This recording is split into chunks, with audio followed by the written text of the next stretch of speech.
Hello, everyone. Hello, everyone. Hello. How Hi. are you all, my brave adventurers?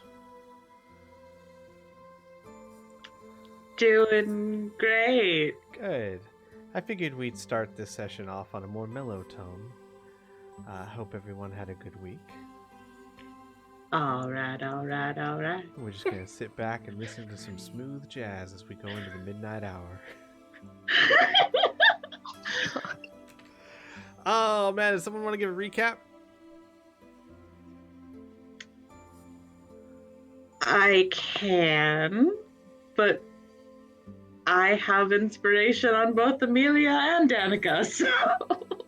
I have it on Rhea and Portly, so That's true. Good. This is all true. The only people who do not is Robin and Aras, if either of you would like to.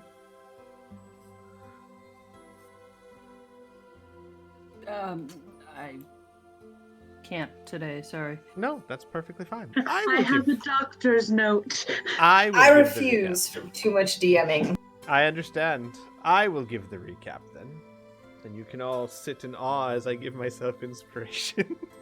oh boy. So, last session dealt with the lion's share of the journey from Bale's wife to the Shawanti tribe of the Kalo Mounds. 2 of the 3 weeks, to be precise. Well, ideally 3 weeks. We're not sure. We'll have some survival checks coming up pretty soon here. But it dealt a lot with the 2 weeks that you guys were traveling down the roads. A whole lot happened. I'm going to give a brief summary. Important things. Rhea proposed to Shala. Robin has continued training Amelia and Ilda in the ways of necromancy. Wiri has had many conversations with Paula, which is interesting because everyone else seems to be avoiding their haunt, with the exception of Aras, whose haunt is avoiding her. I mean, same net effect, honestly. Aras did manage to make quite a few items, though. Well, made some and then failed at others. You're still working on it, Aras. You'll have another chance as well in the upcoming week. Annika and Triana met kind of officially for the first time and kind of hit it off. Van Kasterkin gave Amelia a hair tie, which I'm sure was probably put in a drawer and never used again. Iso has started bonding fairly well with Muri as they've been spending so much time together. Iso seems to react well to Muri's kind and motherly style.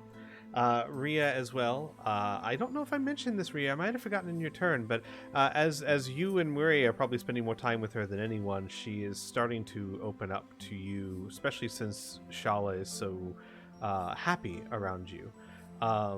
She smiles more. Now, when I say opens up, I want to stress, it's not like she changes much. She just smiles She more. talks a little bit more. No, just smiles more. Eh. She still only talks when spoken to. I'm sure I'm missing a lot of things. Wiri had a conversation with Ilda about necromancy, as Ilda is learning all about it and taking a rather objective view.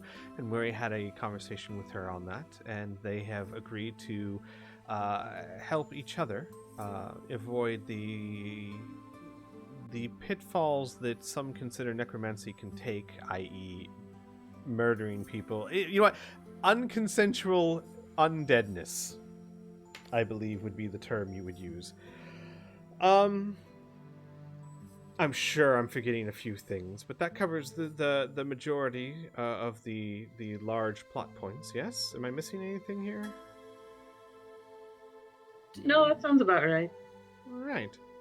So, I'm going to give inspiration to one of my baddies. No, I'm not. They roll quite well enough. Give it to Van Castrick and he'll need it. No, I don't want Riot at the table. I'm gonna just put this inspiration to the Claire. side so that everyone can look at it, how shiny it is. So we are going to start this session pretty much right where the last session left off. It's basically still within the first 2 weeks. So if there's anything anyone wanted to do, now again, there's at least one more week of travel, but if there's anything anyone wanted to do, we're going to pick up pretty much the night that we ended, and then again, we'll be in a narrative space until someone wants to drop into something more specific or roleplay. So, I believe we'd covered everyone in the second week. Ross, did we get to you for week 2? No, you stopped at, I want to say before Rhea.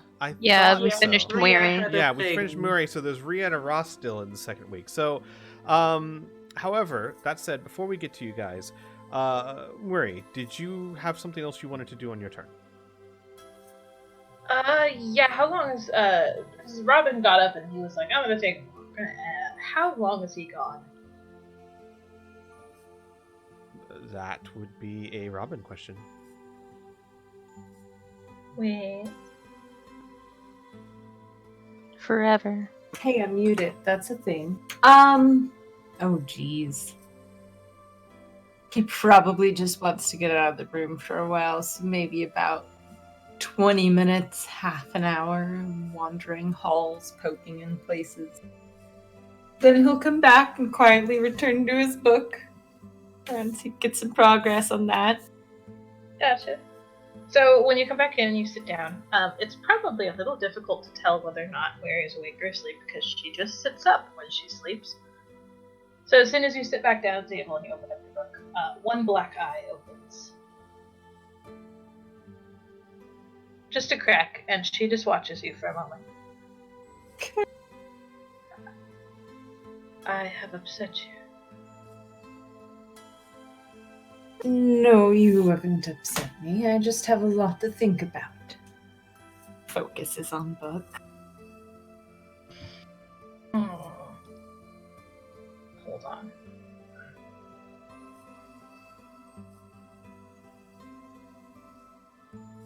Are you sure about that? I mean, first of all, it's not a lie. He has a lot of things to think on. I'm not sure how Squee would like to interpret that. So, he just doesn't really want to bring. Yeah, knowing Robin the way I do, Wings, tell me if this is a fair assumption for Robin. Whether Robin agrees or not with what Murray said, upset about it is a different thing altogether. Robin being Robin, he probably is just not thinking about it for exactly that reason. Is that a fair assessment? Yes, he's avoiding the thought process Correct. altogether, and So- quite obviously. So, Mary, I would say that he seems very truthful. It does not seem as if your words upset him. And while you may get the idea that's not the whole story, it certainly is not dishonesty in any way, shape, or form. Gotcha. Would it be fair to say that it's a little clear that he's being a little bit dismissive of it? He's trying very hard to focus on the words in his book, wondering why he can't get through a sentence.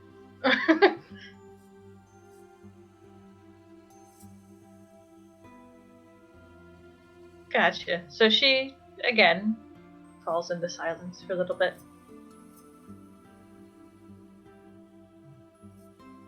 Does it help to unspool your thoughts when they get tangled?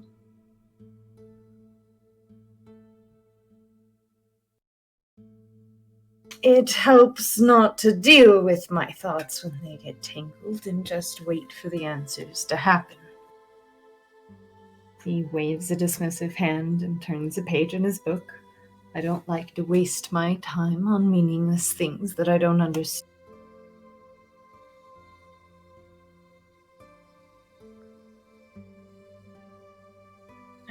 She cocks her head at you. You are a strange man, Robin.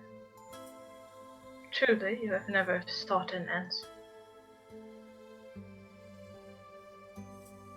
I'm seeking answers. Maybe not to the same things that normal people do.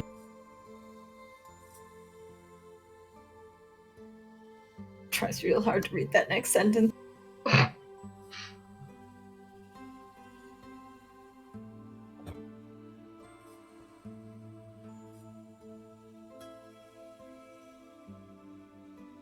Would you prefer I keep to myself?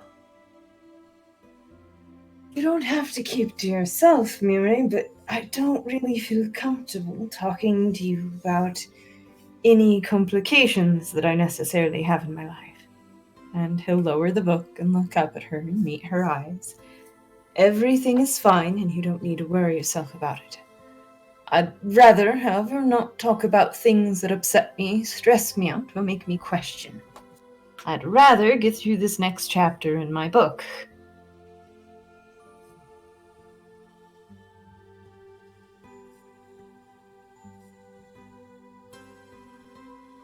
Very well.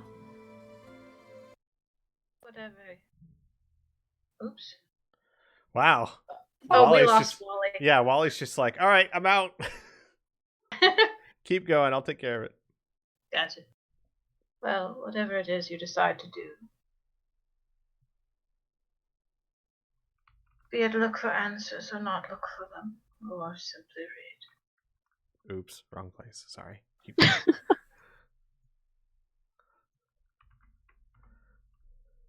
You have the option of not doing it alone.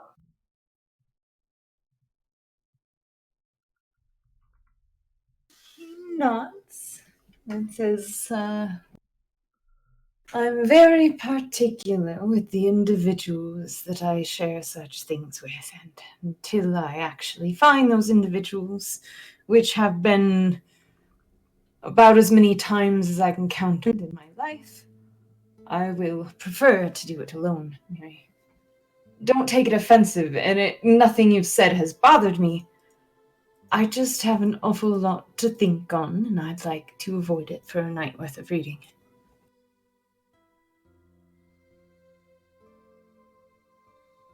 Very well, Robert. I'll help you find those people someday.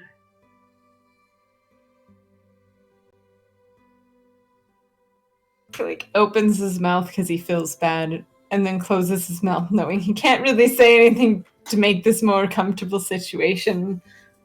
And will just slowly turn his eyes back down to the book after reheating their tea. Gotcha. And she says nothing for the rest of the night. Okay. Alrighty. Anything else, or was that it? For the second week, I mean. Yeah, nothing else for me. Understood. Then we shall move on to I don't remember which order it was. We'll just say Aras. Hi, Aras. Hi. So what were you up to in week 2? Well, after that lovely conversation with Robin, Aras realized that he was right, and she shouldn't expect her dad to change, but just because she doesn't expect him to change doesn't mean that she can't annoy the crap out of him with every single thing she's ever wanted to tell him since she was a little kid. Uh-huh. And her reasoning for that is that, she only may get one shot at this, so she's going to tell him everything she wanted for herself, because she's the one that's going to have to, live with it later. So she's actually going to start first by asking him questions. Simple, easy things like, who were your parents? And are they still alive?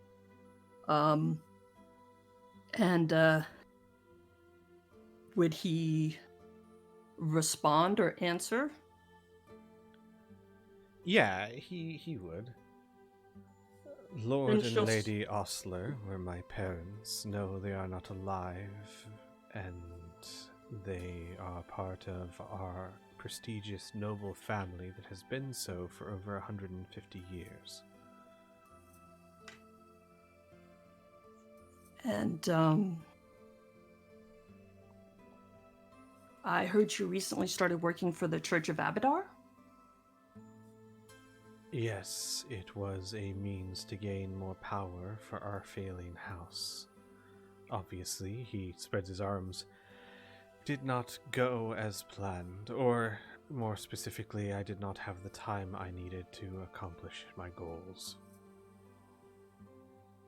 After asking a few more kind of softball questions, she'll start with harder ones like, you said my mom was from the Skull Clan, and that they gave you to her for work you had done? Like, as sort of a trade?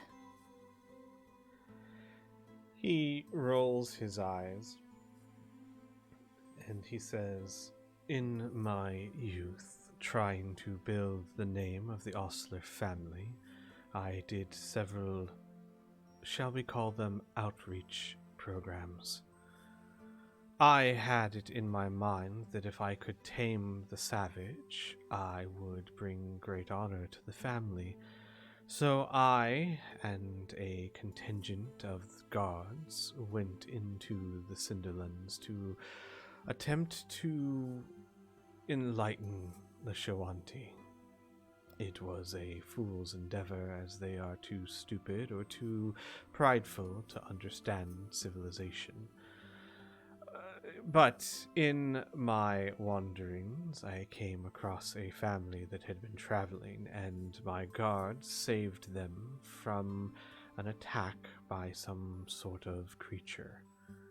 In return for this, they offered payment, but did not know what type of payment I would accept. Since they had nothing else of value, no gold, no money, nothing of that sort, I suggested a wife. And she didn't have a choice? He shrugs. Or I do not know. That was between them. I suggested. I did not force. she's gonna, ask some more questions and then continue on. And then she's gonna say that when I was really young, William, he used to tell me all sorts of stories and amazing things at bedtime. He told me he learned them from you. And he would speak about the fantastic journeys and adventures that you took him on back before his mother died. Was any of it true? Was he just saying it to entertain a kid?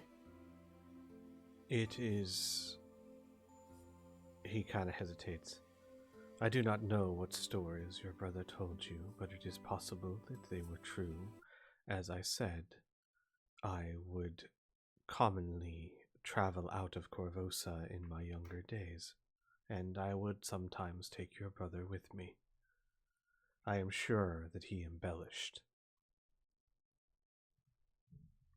If things had been different,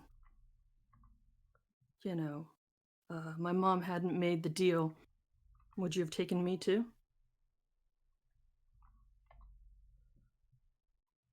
Perhaps. I do not find point in dwelling on what ifs and could have beens. I don't understand. I don't see what you get from this. Aras, roll me an insight check.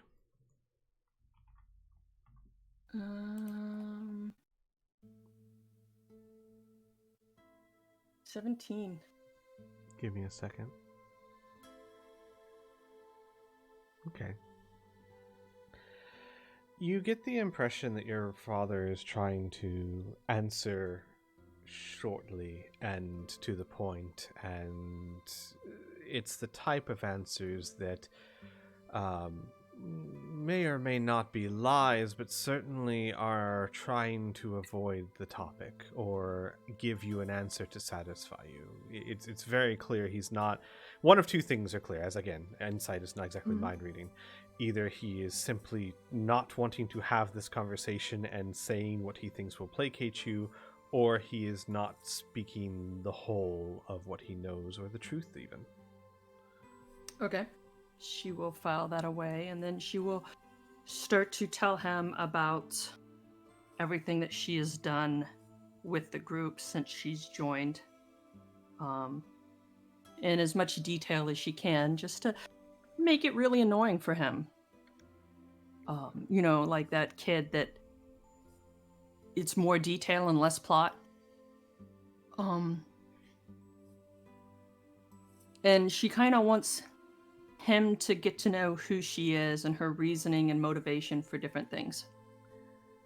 He will listen silently, and at one point, he will sigh and say, "You should not take such risk with your life. After all, you are the last ostler alive. If you die, our house goes with you. And I did not go through everything I did just so that my daughter could waste her life on foolish endeavors." You seem really preoccupied about your legacy and what you'll what I guess I will do with that.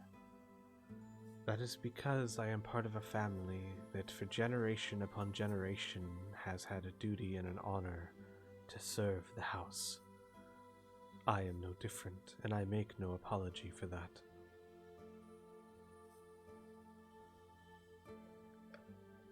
But, I mean, you realize now that this legacy that you've been so proud of and you've devoted your life to serving, I mean, I know none of that. That was not my choice.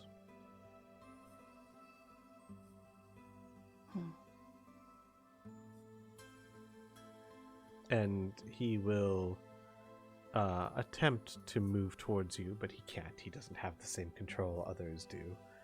And sighs and says, "It does not matter what you know or don't know, and it does not matter what you think of me. You are an ostler. Your actions hold weight, your name has honor, and so do you. You are my daughter, and nothing will change that." Well, I mean, my name isn't even Arlen anymore. It's also not Osler. His eyes widen. I've been adopted to a family of people who care about me. And I'm not saying that I'm throwing your legacy away or the family that I had, but His face darkens. You threw away my name and the name of our family. So exactly how are you not throwing away the legacy and name of our family? she kind of smiles a bit to herself and says, I have plans. Maybe I'll finish some things that you couldn't. And then she will launch into a story that William used to tell her as a kid about a princess that was captured from a foreign city, and the war, the epic battle that resulted between the two kingdoms trying to get her back.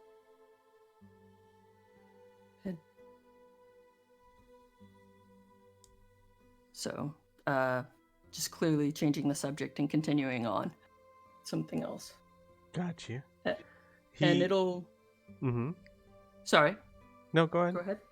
I'm just saying it'll go on like that for the rest of the week. So the next day, when he returns, he will listen to the stories, and at one point he will say, Aras. And by the way, I should mention this is the first time he calls you Aras. I have been thinking. I bet you have. I'm sure you have a lot of time to do that when you're not here. Pain. Well, it's a great time to think. I was angered that you would cast aside the Osler name. But I realize that is not truly what's important. Aras. Here we go. Aras. I am not a kind man, nor am I compassionate, nor am I good with sharing emotions. I am a hard man as I was raised to be. But you are my daughter, and you are precious to me.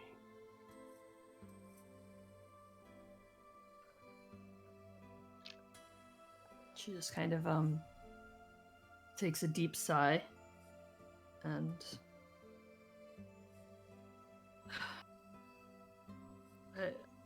I don't know what to do with that.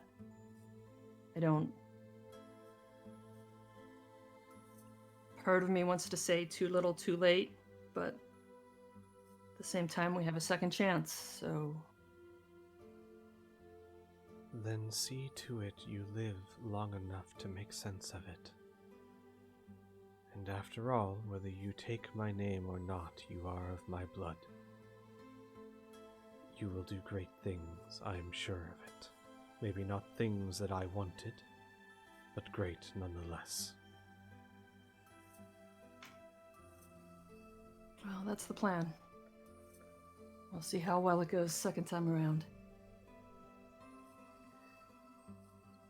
And then he's pretty much silent for the rest of the week. He'll answer questions in short answers, but, you know, back to the way he was. Mm-hmm. And, like, when they're not moving on the road, she will, continue trying to work out the, protection, or non-detection spell. Roll me a tinker check. Tinker. Okay. Tinkeroo. Hey! Right. So, on the second week, after wrapping your brain around it, trying to figure out how to capture the essence of the non-detection spell within an object with your artificer powers, you have a eureka moment. It's not something that dawns on you slowly. It's not something that you think on and sleep on and come to a conclusion. It's a moment that you were sitting there staring, and all of a sudden it hits you, almost like a freight train. Oh, that's why. I don't know magic personally, so I can't say exactly what that is. Otherwise, I'd be making millions as the best magician in the world. But it's one of those revelations where it's just like you got it, and then all of a sudden, oh, of course, why didn't I think of this a week ago, right? Mm-hmm. She was trying to bend a magic around her instead of reflecting it. That's actually not a bad example. Yeah, okay. And you now grasp the knowledge you need to create the artifact. Please roll me a second tinker check to actually try.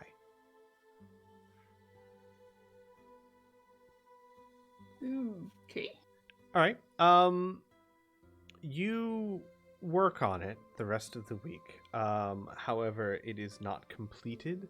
The progress is slower than you expected.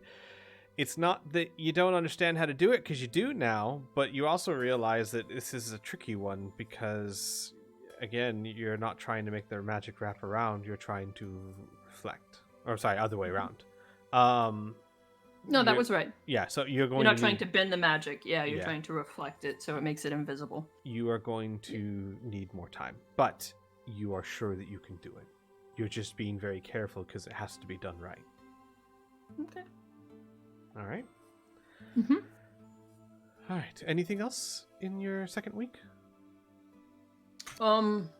Yes. As soon as we can get to where we start to see the sheer cliff Mm-hmm. far off in the horizon. Mm-hmm. She's going to ask and make sure that everybody has some kind of sharp edge or dagger on them at all times.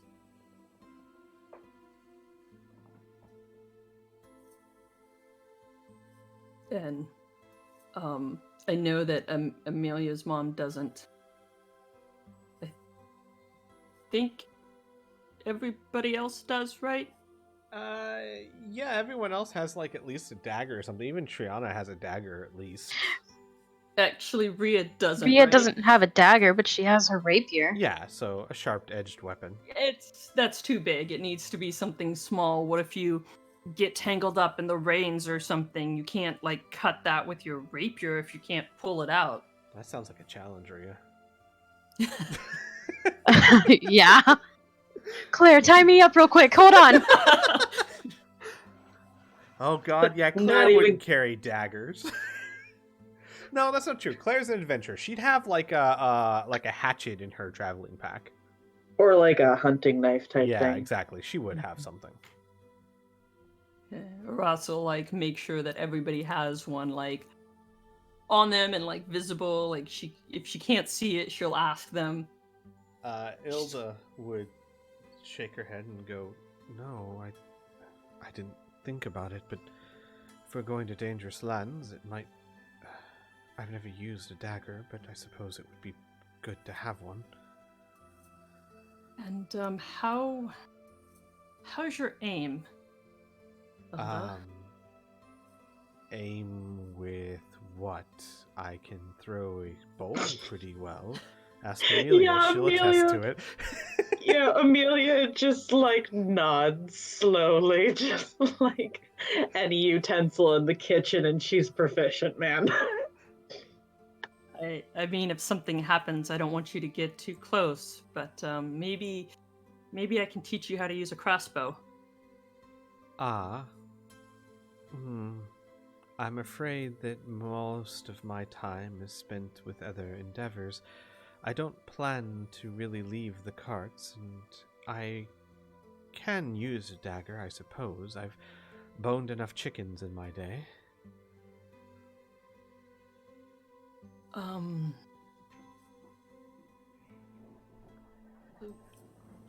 I apologize, Ross, but learning to use one of those things sounds like it would take a lot of time, and I have other pursuits. No, I understand. All right, so Aras will hand her a dagger that she has. Her dagger from her cloak of many useful things, and will pay when we speak to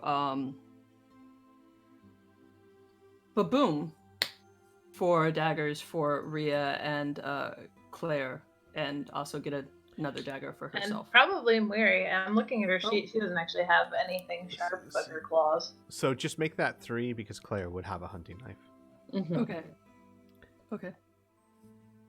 So I will find the price of that later. Nope, sorry, make that 4. Van 4? Casterkin had a spear. He left in a hurry. Okay. So 4 daggers. And then that's all she has for the week. Okay, awesome. Rhea, Mm-hmm. hi. Hi. How's it going? Yeah. What are you up to week 2? So, about that, Uh-huh. so the proposal would have been like the end of the week, like the weekend of the first week, yeah. Mhm. And probably in the middle of the second week or something, just to let them ride out that high a little bit. Right, until all excitement has Uh, completely left Shala in like 3 days. Right, totally. No, they've just had a little bit of time to enjoy it at least. Right. But, can't wait forever. Oh god, I'm like actually nervous. So, at some point in the middle of the week, Shala, I'm dying. She would probably not have to approach Shala. She just turned to her. They're probably glued to the Yes. hip. When we say approach, we mean take a step to the left. um. So yeah, she'd turn to Shala and essentially say,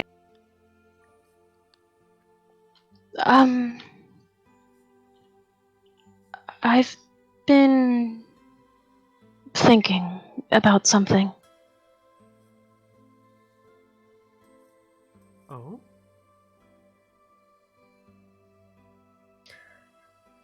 If I'm going to wear white to our wedding. And she smiles. well, while we probably should think about those things at some point. But, no, this was more.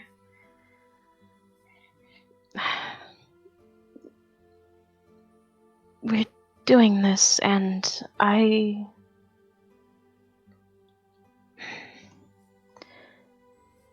if you're going to become officially part of my family, and she'll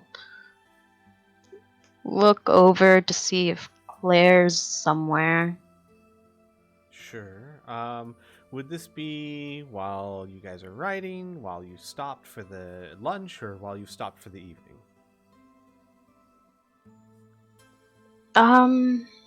Probably while we've stopped for the evening. Gotcha. Claire's probably in the dining room eating. Mm-hmm.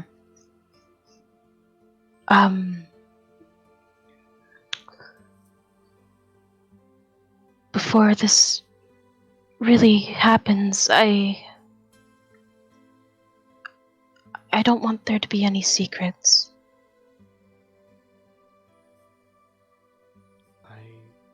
I understand. Though I'm not exactly sure what you're referring to.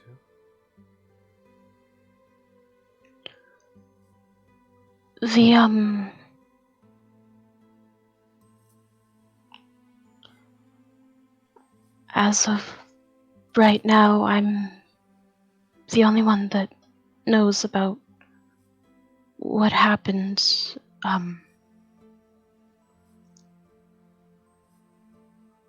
the first time that you were at the castle. Oh. That. And she swallows. We should tell your sister.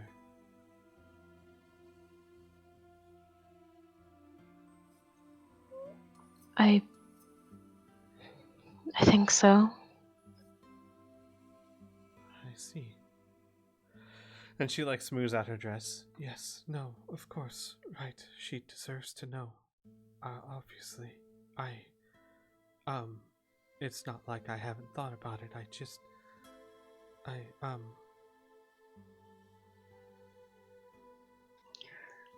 Okay. She'll reach over and take her hands.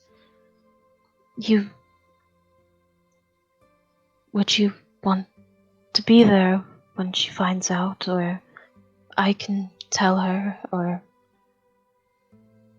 whatever you're more comfortable with?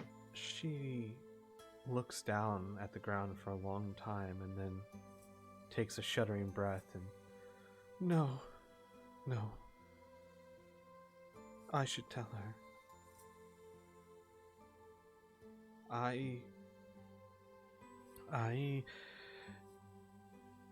It won't mean anything if it doesn't come from me.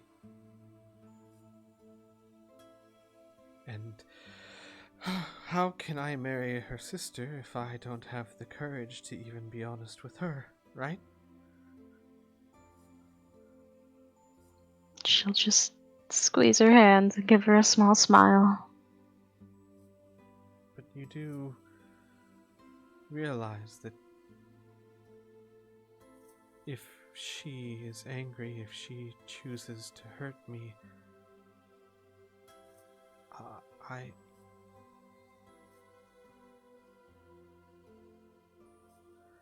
Ria, I don't... And she just can't finish. I'm scared.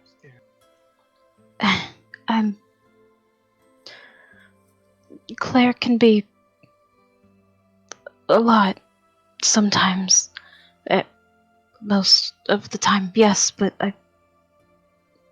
I wouldn't let anything happen to you. She nods. Right. Okay.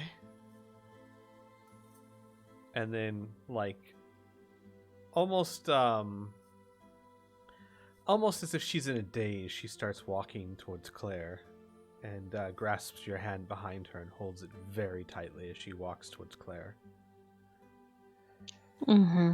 Okay, so this is one of those few awkward moments where I have to play two NPCs at once, so bear with me.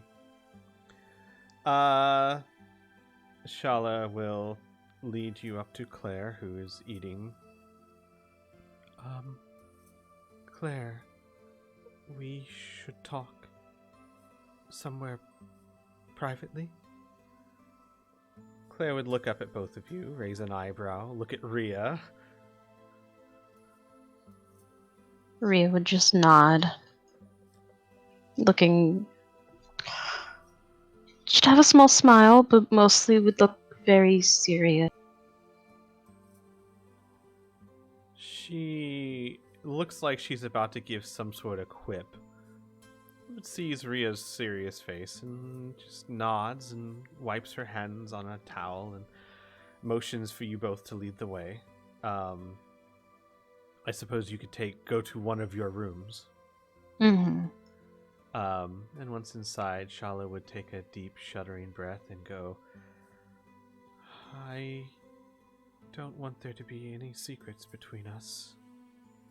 And Claire scoffs, oh please, I'm keeping lots of secrets from both of you, and I never intend to tell some of the more juicy ones.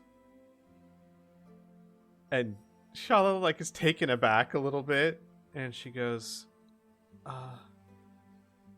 be that as it may, you deserve to know this. Do you remember the night that your grandfather died? And Claire's face immediately changes to one of seriousness. Of course I remember. It was the Valentines visited that night, performed there. And Claire's eyes widen. I guess that's right. I guess that's not what I remember from that night. But are you saying that one of your family members... Are you saying one of your family killed my grandfather?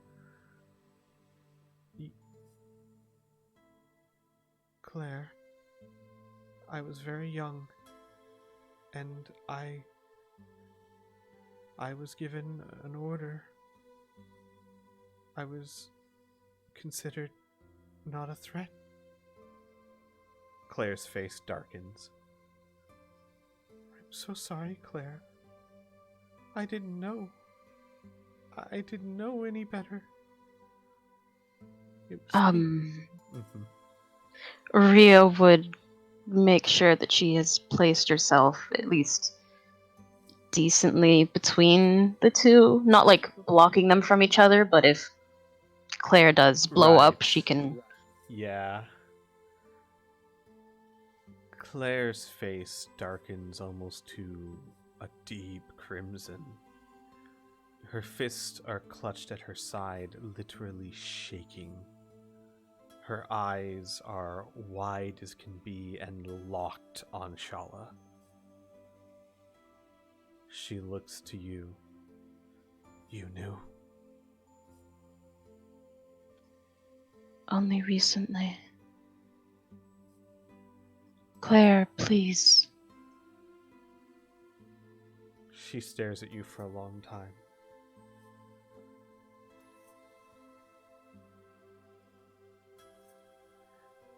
And she then looks to Shala. Grandpa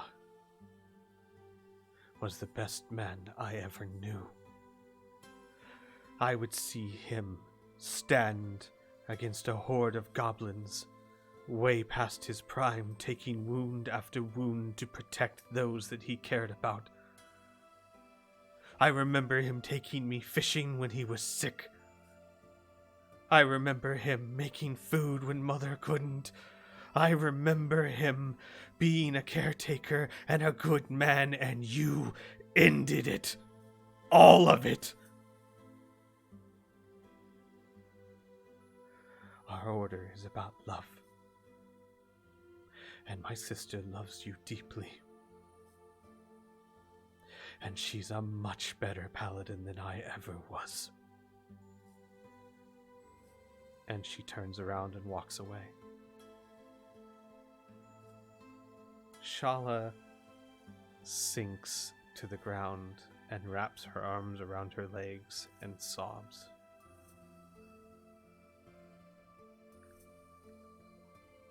Ria would watch her sister leave for a moment.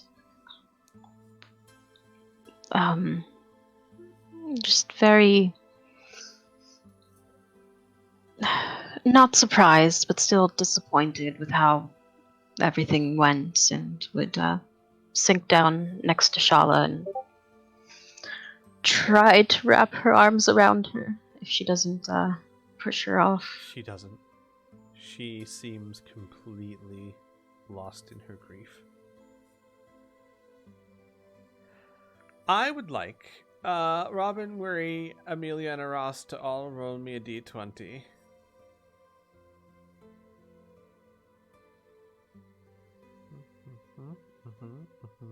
Who does she punch? No, not quite. Okay. Robin, you're walking down the hall for one reason or another, and as you're walking down the hall, you hear like thudding, and you kind of turn the corner because you were headed that way anyway, and you see Claire punching the wall of the mansion over and over and over. Absolute rage in her face. Not a dent in the wall. Her hand is broken and bloodied, and it does not seem to faze her. Robin's immediately like, what the fuck is up with these girls? Yeah, he'll go for a watch. It's entertainment. Jesus Christ. He's gonna let her finish till she notices him. She Gonna get in the way. She will notice you, and eventually she'll pause and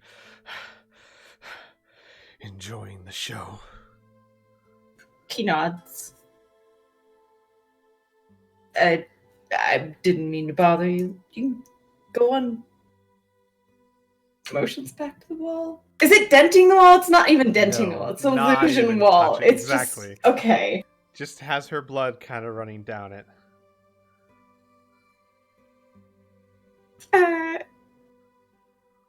He'll motion to see if she wants to continue back at the wall for a minute, or she's. She will lock eyes with you, Robin, and not making contact, punch it one more time. and then breathe out a sigh. How long have you been friends with these people? Rubs the back of his neck. Like 2 weeks, 2.5 weeks. Ooh, we're reaching 4-week mark. We've been traveling for a while.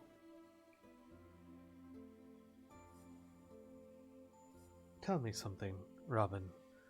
I am not very familiar with Drow, so forgive my ignorance, but if you were to learn that someone who you considered a friend had murdered your grandparents, per se, would that even faze you?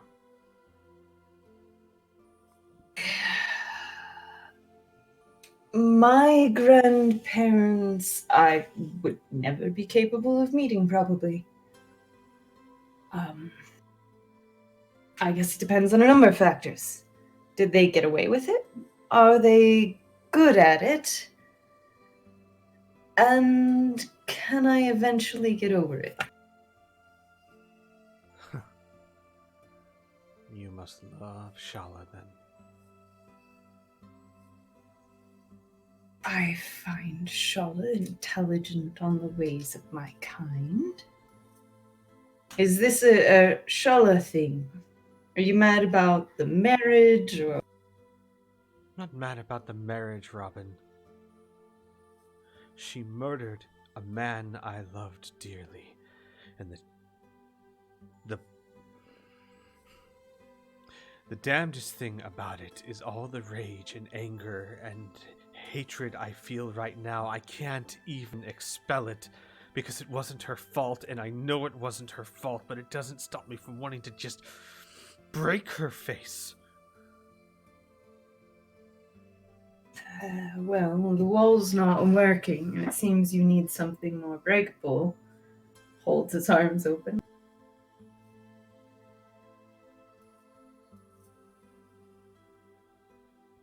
I'm quick. I'd at least be a challenge.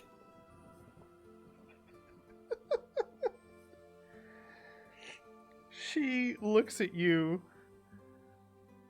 Is there a practice room in here? I'm sure she's put that somewhere. You'd know this place better than I would. Have I found one? Can I take this poor girl to one? Yeah. I mean, it's set up like the castle, because Rhea still has the thing, so Oh, okay. Claire would at then, least then Claire know. would be okay. Gotcha. Then Claire would simply say, "Well, then come on then." He'll follow. And he'll make clear as they're walking, I'm already dead, and I don't feel much, so feel free to be as angry with me as you want. I prefer it over Shala's face. Rhea probably would too.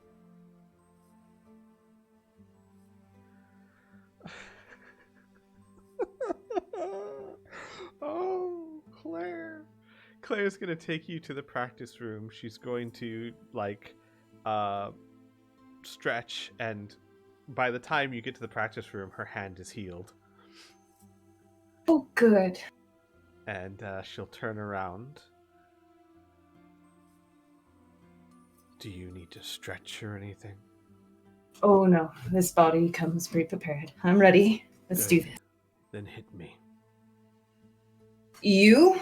Yes. I got a girl problem. Oh, right. He'll take a breath and he'll try to punch her. Roll me a strength check. Athletics Yeah. will work. Do you have proficiency in athletics? No. Okay. I think I have only the gloves and climbing thing. It doesn't give me athletics. Still, 12's not bad. I miss her. It's fine. No. You don't miss her. She's not moving. She wants Oh. you to punch her. So this is more just how hard do you punch her? Oh, And if you would want to adjust that, let me know. no, he would fully punch her. If she requested it, he's a gentleman and he'll do what she asks. She will turn her face to the side.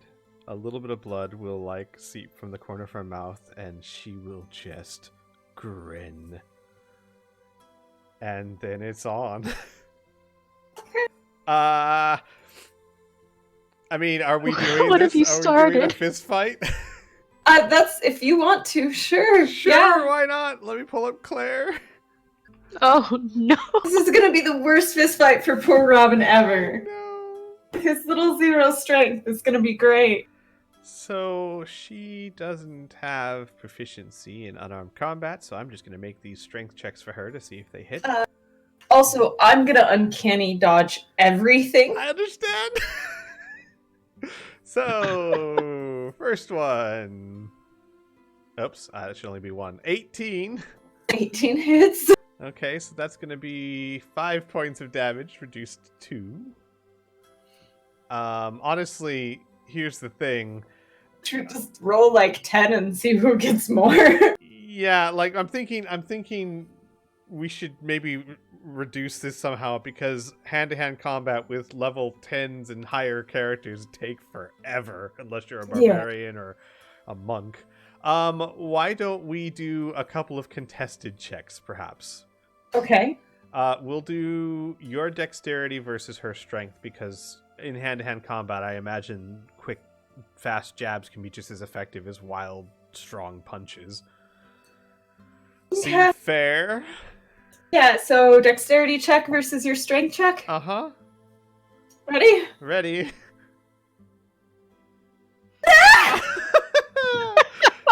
Robin Close. tries and almost misses it, but gets pegged good one more time. Yeah.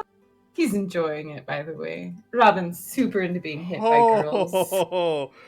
Her, after the first few seconds, her rage seems to consume her, and she, Robin, you've seen Claire a little bit. You've seen her train over the weeks. She's very skilled. She is not showing any of that right now. She is just blindly raging, almost like a barbarian, and has become very easy to dodge, which makes her even angrier, until she eventually stops and starts breathing heavily.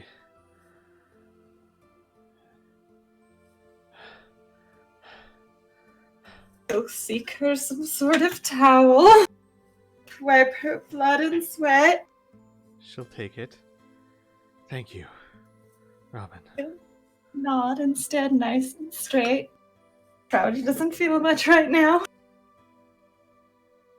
That, helped a little, I think. At least showed me how foolish I was being just now. He nods. You love your sister, and you know it's not Shala's fault, but you need something to be angry at. He shrugs. I know the feeling.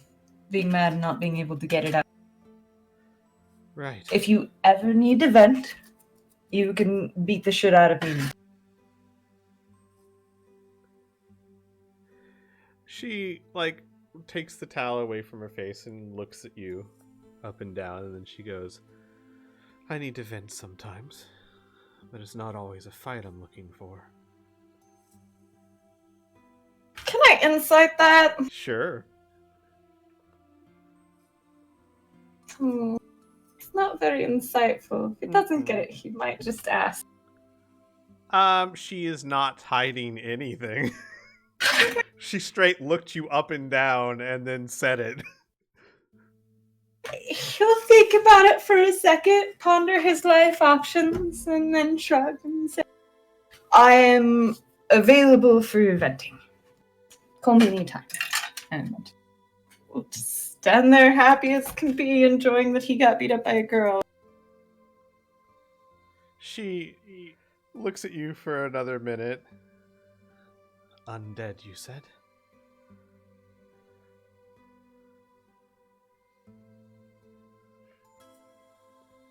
I don't tire, and I can replace my bones if you need them.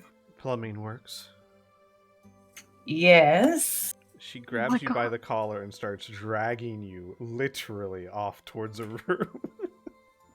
Robin's going to deal with this. And it fades to black.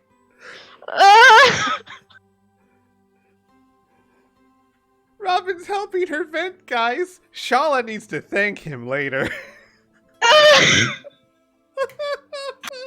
Oh my He's god. doing the good job for the girls, helping them feel better. It's fine. What a Wow. one to find her. Could have been anyone. Oh my god. Okay. It's fine, Ria. Ria, Yeah. unaware of all of that, how does the rest of your week go? Oh, I should note, the next morning... No, you know what? Yeah, before we move on, the next morning...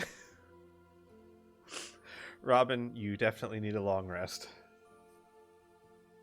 Are you sure? I can go one more day with the next stage of exhaustion per my It's more the... minor damage. Yeah. Got it. Minor, Jesus not brutal. Christ. She's not like snapping shin bones, but like a Klingon, we'll say. Okay. Um, Robin, hang out in one of the carriages and pretend to. The next morning, Claire will come up to you and Shala immediately. By the way, Ria, that whole night was spent on the floor. Mm-hmm. She eventually did get enough awareness to wrap arms around you, and you both kind of fell asleep like that. But when Claire comes, Shala freezes and starts literally shaking. Her eyes wide, she looks like a deer caught in headlights. And Claire walks up to Shala and hugs her. And Shala even has like a, ah! What? And hugs her for a very long time. And then will pull away from the hug, grab her by both sides of her head, and put her forehead to Shala's and say, I don't know if I can ever forgive the act of my grandfather's death. But I do know that you are not the one to blame. Be good to my sister. And yeah. And then with that, she'll turn and walk away.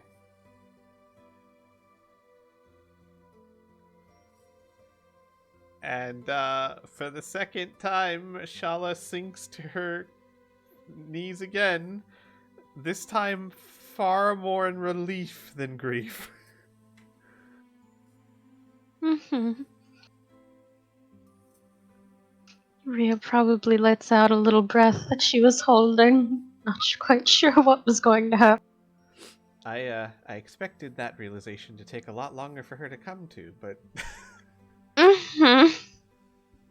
Mm-hmm. It's fine. Oh my god, and Shala doesn't even know to thank Robin. Oh, Oh, anything else for the rest of that week, Rhea?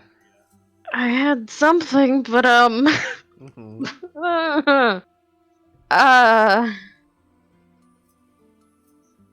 Jesus Christ.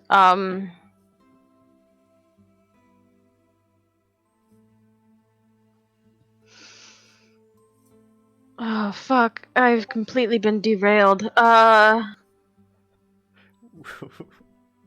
We can. Well, I was gonna say we can come back to you, but no, you're the last one for week 2. Yeah. If you want, you can hold off whatever it is till week 3.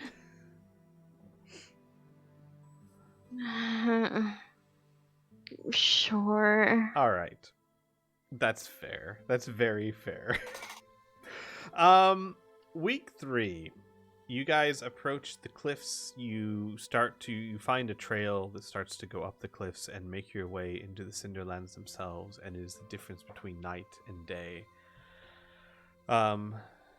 The second you get to the top of the cliffs, the temperature grows much hotter as you are now entering very volcanic lands. So volcanic that everything is covered in dust and ash. And hang on a second. Do I have? Oh yeah, I do. Oh no, I need to pull it out. The the landscape around you changes drastically from grass up to your knees and the occasional tree and river to what looks to be not quite the Sahara, definitely, but definitely a desert, an arid land of heat and dust, where only twisted, gnarled plants with spines on them grow. And give me a second. I have an image. Yeah, let me share this with you guys. There are pools of water here and there, oases, but they're very small and very shallow and are usually surrounded by weird beasts. The trees do not have leaves. They seem to be barren almost to protect themselves from moisture loss. And the temperature becomes not unbearable, but certainly uncomfortable. I also need someone with advantage, as the group can help, to roll a survival check to determine how well you traverse the Cinderlands, as there are no longer roads. Who's got the highest survival? I have +5. a +2. Oh yeah, you Mary Right, should yeah. do this. With advantage? Okay. Yeah, we'll say advantage from Aras, who while she's never been to the Callow Mounds, she's been to the Cinderlands before, so... Oh, Oh, nice. we're fine. with her help and your innate sense of direction and travel, you are able to cover the distance in the week that it should take to get towards the Callow Mountains. There are several things that will take place. One before I ask you all what you do, and a couple after. But on the second day of your travel into the Cinderlands, you come across what look to be spears driven in the ground next to an oasis, a small pool of water. And as you grow closer, as you pass it, you see that on those spears are Shawanti heads. It looks like two men, a woman, and a young child. Ross, I'm not going to make you roll for this because you would be intimately aware. This is a calling card of the Cinderlander, and it is something that Shawanti have grown to fear. The Cinderlander has a habit of leaving these spiked heads in the dirt as a method of, I guess you could say, trophies. Mm-hmm.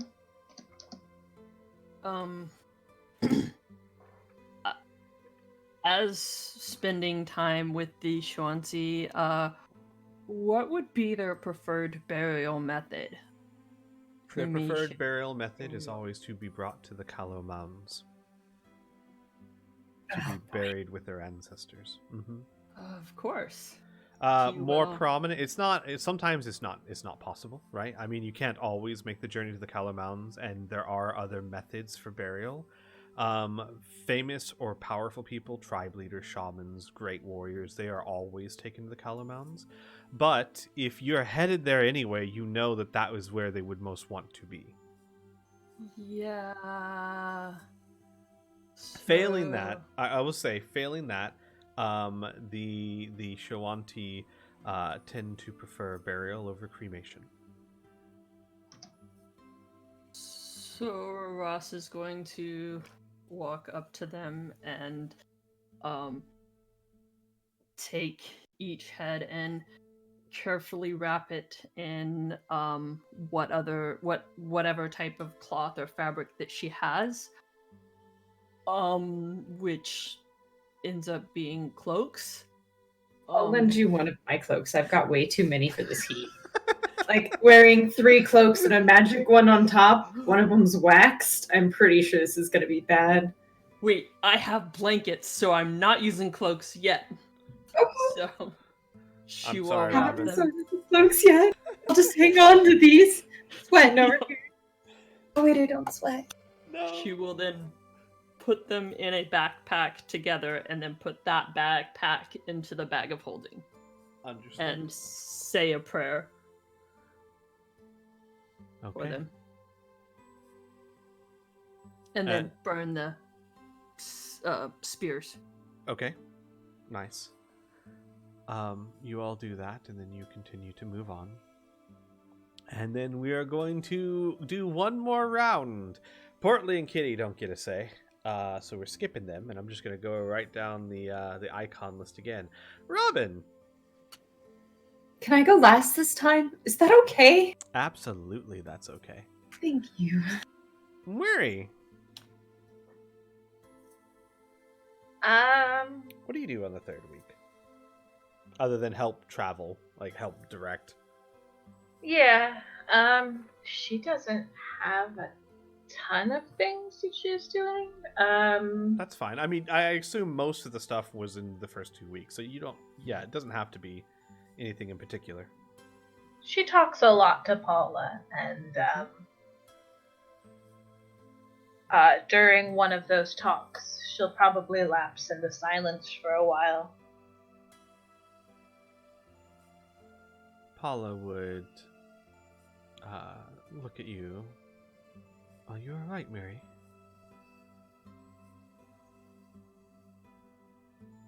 I wonder sometimes if I make the right decisions. Probably. Most of the time. Most certainly not all the time. But what's making you think of this now?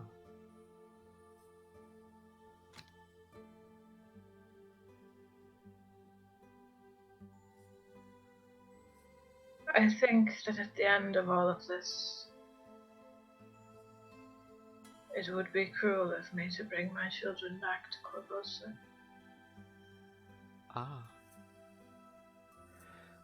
Well, I suppose that matters depends on what condition Corvosa is when this is done. After Moira all, waves a hand. It matters little what condition it's in. What matters is that it would be unkind of me to uproot them again, simply because I wish to raise them. They are happy where they are, and I think that is where they shall stay. Paula will close across her arms. I wonder if that's really up to you. Shouldn't you be asking them what they want?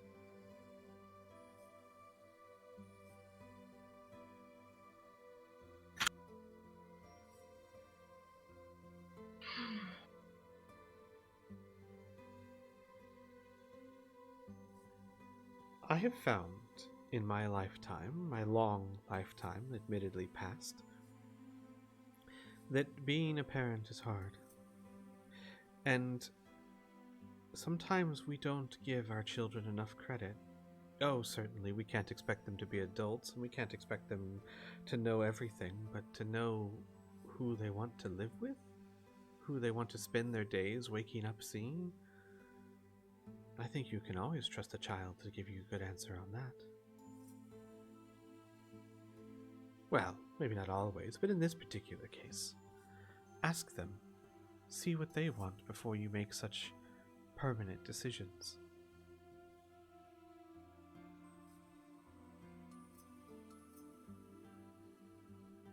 Very well. Did you ever have children of your own? 2. Very loving, very adorable.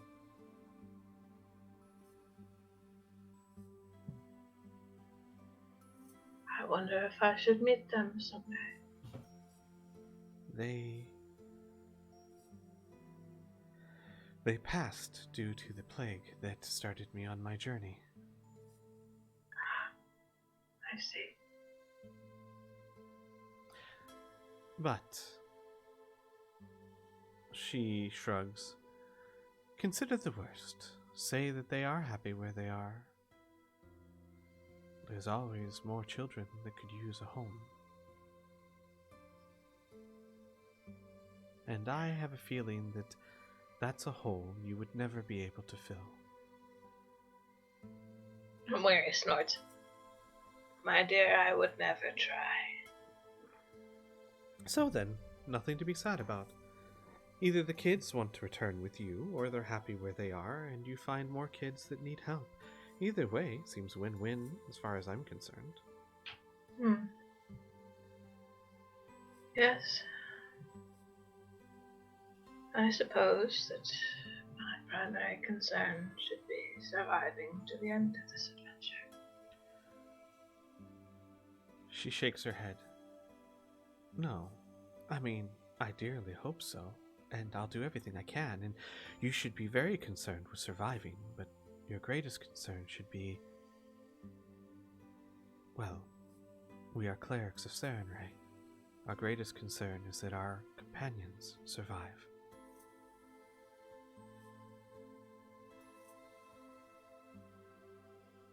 I'm sorry, that sounds very dark, but she shrugs. It is our burden.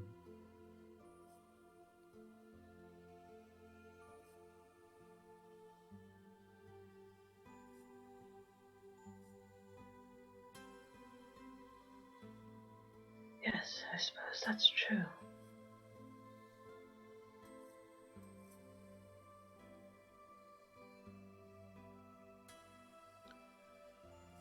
And you're both quiet for some time, and then after a few moments, alright, enough of that.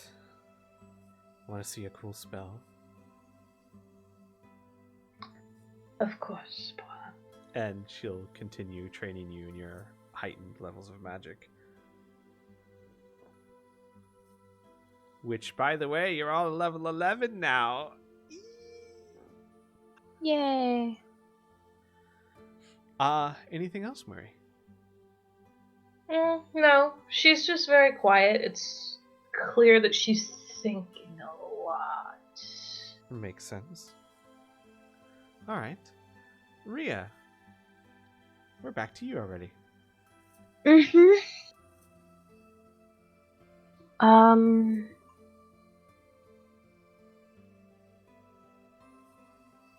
So, first thing, I guess. Mm-hmm.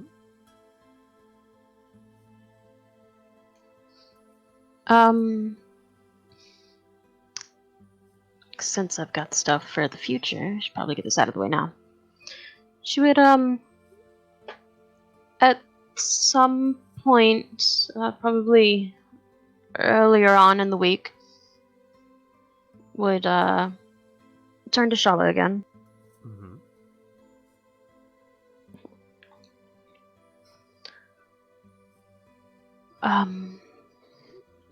Well, since we don't have too much else to think on just yet, what do you think we should do?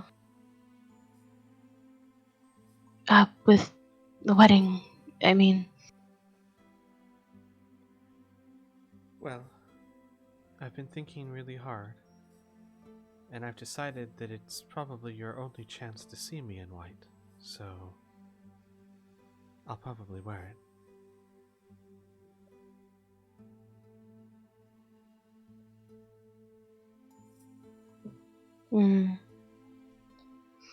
A blessing, then.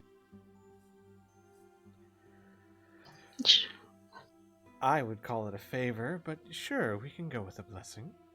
And she'll smile.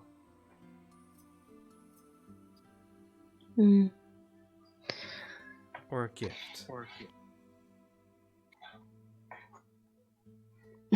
After I all, like that. she goes, after all, you're going to have to spend a lifetime with black and purple. I have no issues with that. But was there something else specific that you were wondering about? Just details, I suppose. When, where, Oh, well, I mean, I've been to tons of weddings. After all,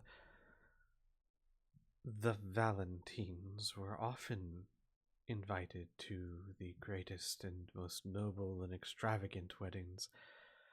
I am not exactly sure that such a thing would suit us, though, if I can be honest. she'll motion for her to continue. I always really loved the weddings. So gallant and beautiful and almost like a fairy tale. If we survive all of this and have the money, I want to throw you the most gorgeous wedding ever. I want to go to your home and deck the walls with beautiful flowers and fireworks and music and celebration and, oh, Rhea, wear the most beautiful white dress for you and everything.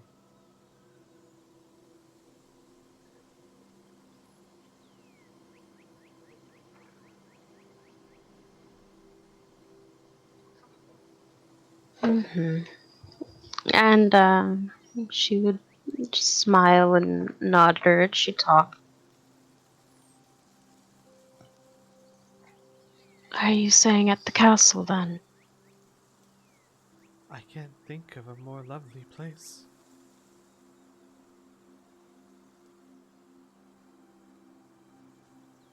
Hmm.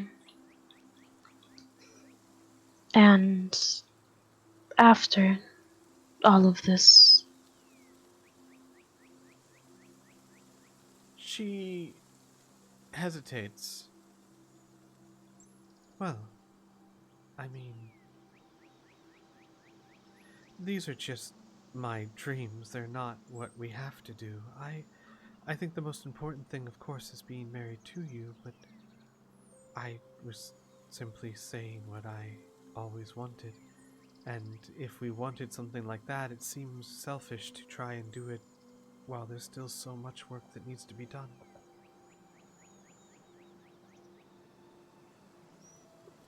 I'm sorry, I've been talking only of my wishes. What do you want, Rhea?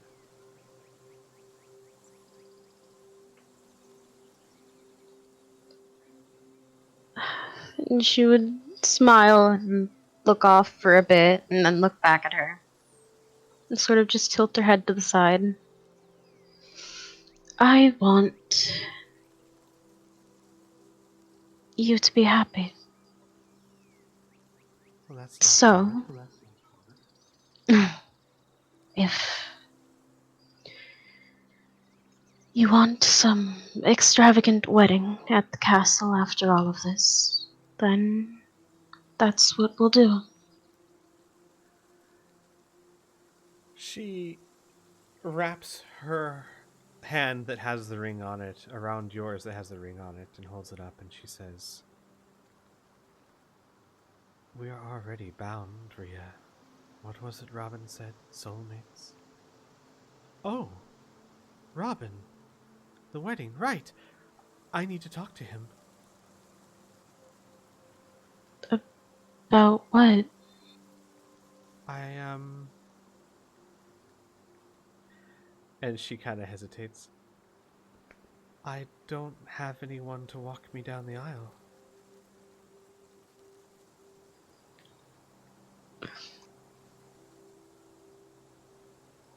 Oh.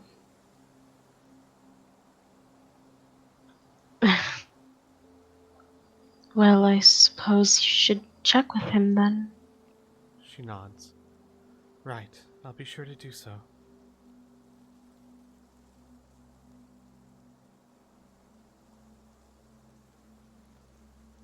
Hmm.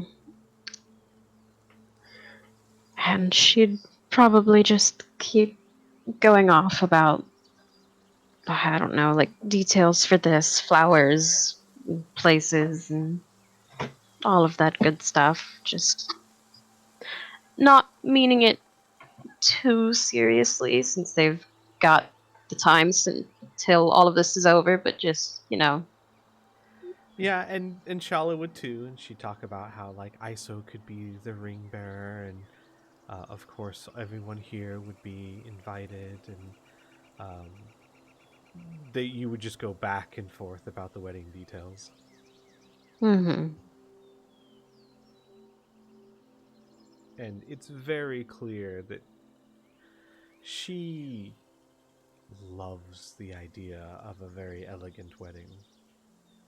as her whole childhood she went to the most, what has to be, as they were the Valentines, the most extravagant weddings in the world. Mm-hmm. So, not quite the simple life Rhea is used to. That's totally fine. Uh, um, and then after that, at some point, should probably go off and find Claire. Claire would be probably on Shepherd. I'm sorry, on Commander. Commander. Commander the Shepherd. Mm-hmm. Ah, once a name gets in my head, it's impossible to keep up. And she would nod to you as you come up. How is she? She's well, I think. We've just been talking about details. I hope you don't mind. I've kept my distance the past few days. I'm processing it. I've found outlets. She raises an eyebrow. I'm processing it, Rhea. All right. And I hope you won't forget that your sister is here if you want to talk. I do, actually. You're right. I haven't spent much time with you. I should change that. But more importantly, I don't think it's necessary for Shala to tell anyone else. Maybe father, maybe mother. I know they'd understand, but the Order in general, I don't blame Shala. I don't think it was her fault. But I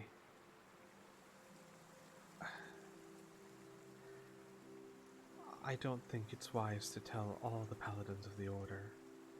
I think that Shala has asked for forgiveness, and I think we can grant it to her, and I think it should be left at that. And her eyes would go wide and she'd shake her head. Oh, no, I agree with you. Though they possibly do deserve to know in some sense. I think in another it's best if it's left alone. What they deserve to know is that the Valentines killed our grandfather.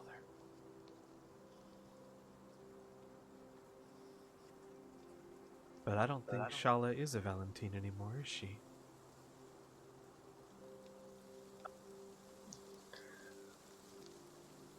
No. And she nods, and it's settled. I'll be fine in time.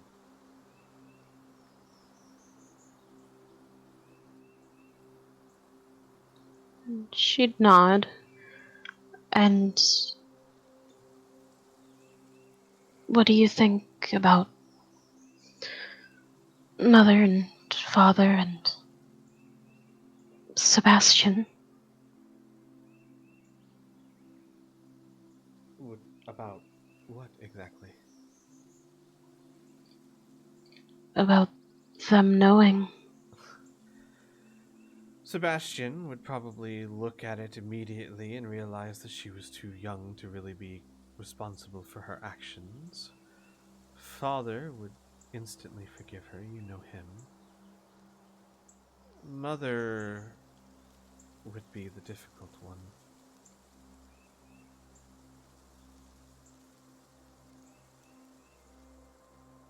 You know how much she loved him.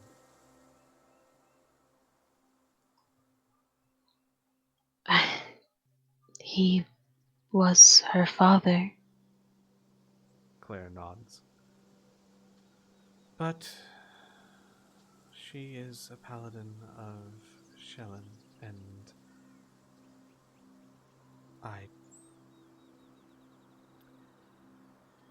I think we should tell her with father there.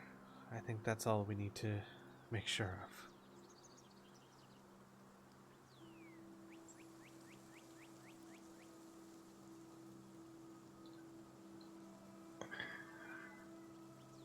Sounds roughly like a plan then.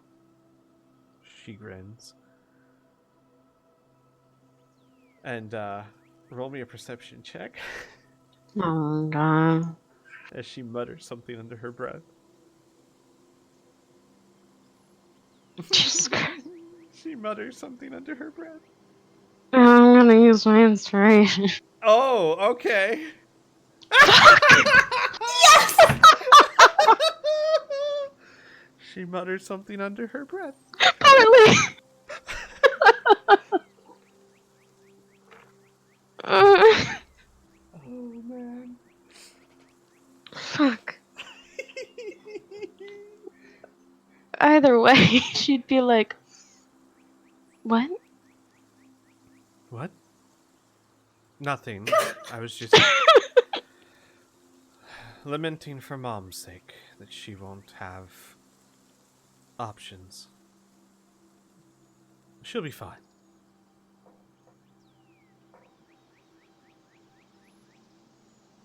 She'd just nod and keep going. God damn it. Too Only I fucking shall know fast. for the end of time. Ah. God damn it, Rhea.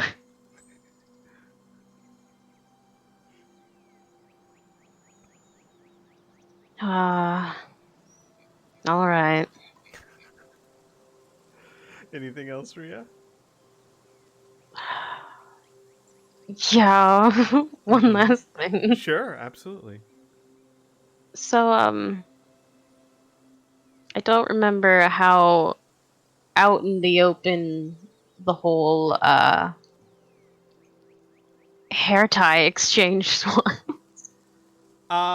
Claire was certainly there. It's conceivable Rhea would have been around. This was out in the open. Claire and Van Casterton were training, so it's not like it was a covert event.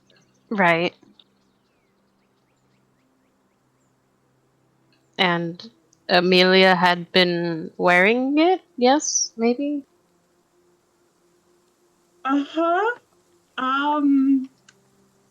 She's been using it even more than just for studying because, it's fucking hot out here. It Mm-hmm. is, like, boiling out here, and she's just small, pale baby, just ready to burn to a crisp. So she's been hiding in the wagons for the most part, hair pulled up with the leather cord. Poor pale baby. Rhea's a redhead. Get over it. What are you talking about? She probably burns to a golden crisp. Yeah, Rhea doesn't burn, she just tans wonderfully. Exactly. Oh my god. She's one of those people who burns for like one day, the next day it flakes away, and she's just the golden goddess. Amazing. So anyways, yes, she's been using it. Alright. So, a few days after finding Claire, she'd find Van Casterkin. Alright. Well, I can let you set the scene. What time of day would this be? During the journey? During lunch? During dinner? He doesn't really have a horse, so. Nope. No, I'm aware. He usually rides on top of the carts, keeping a lookout. Yeah, so, I mean, how much privacy is there at lunch? It'd probably have to be in the evening again, I think. I was gonna say it depends on who. Robin usually doesn't eat. Yeah. But yes, yeah. So in the evening.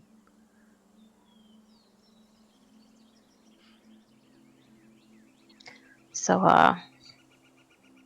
at any point, if she could catch him alone or something. Yeah, absolutely. So we can say in the mansion. And I know I haven't been going over like who's doing the mansion this time. I feel like we'll pick that back up when we get back to the Cinderlands. But we'll say that he's coming out of like taking washing. I was gonna say taking a shower. That's not a thing in D&D. Having a bath. He's like, you know, he's wearing clothes and everything, but he's got wet hair and he's like towel drying it. Mm-hmm. You would find him just in the hallway walking down like that. Oh, evening, Rhea. Good evening. I was wondering if I could talk to you. Oh, of course. And he'll put the towel around his shoulders and kind of hold on to each end. What about? Were you headed somewhere?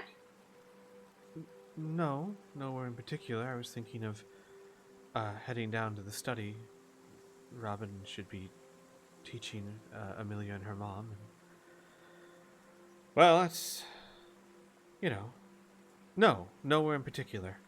Why? She'd just smile at him like, yeah, totally, yeah. Oh, I was just curious. And she would start walking a little bit, waiting for him to follow her. Mm-hmm, he'll follow.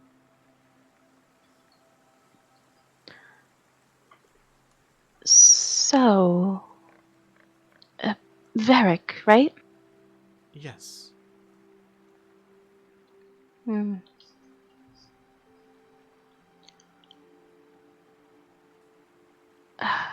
I'm sorry, I couldn't help but notice the other day. And she'll smile back at him. Gift? He thinks about it for a second, then goes, "Oh, that was just I thought it'd be helpful."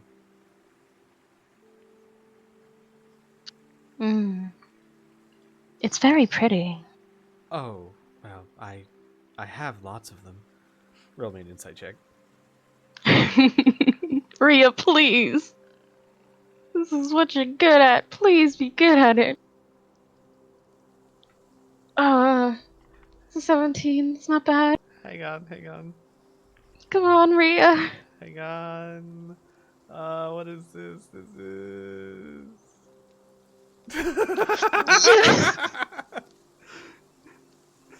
He's got 10 charisma. He is obviously. It's very clear that he does not have tons of these. He's completely bullshitting me. Uh-huh. Oh. Can I see them? What? Oh. Um. And he just kind of stares at the ground. Yeah, that was a lie. I don't know why I told you that. I'm sorry. I don't have a lot of them. Just the one. It's okay. I know. Right. Paladins. Probably can always tell when I'm lying, so always tell the truth. Got it. Well, I wasn't using magic on you, if that's what you're thinking. Oh, I don't understand magic at all, so I wouldn't know.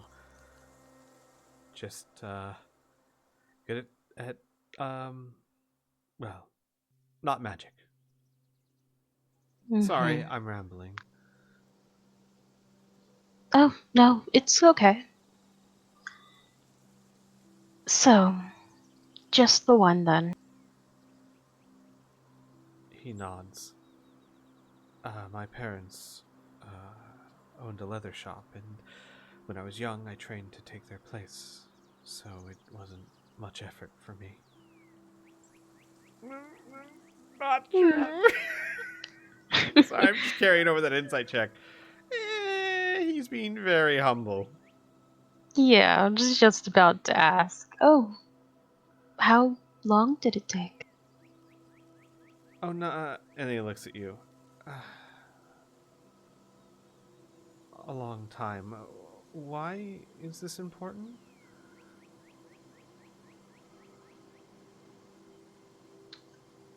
Because.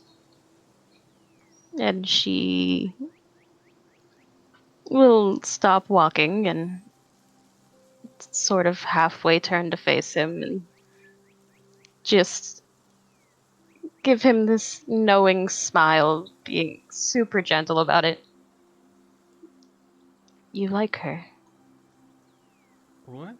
No, and then Varric, who's quite convinced now that you have some paladin-y power of telling the lies from truth, goes, yeah, I do. But don't tell her. I'll, uh, she's got enough to worry about.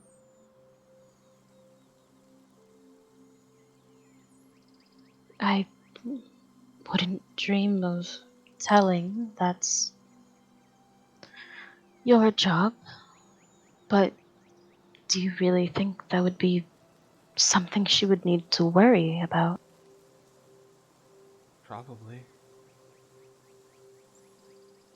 Look, I'm not exactly what you'd call boyfriend material. I know that we didn't know each other when I met Amelia, but the first time we met, I was pointing a spear at her, specifically because I fell head over heels in love with a foolish person.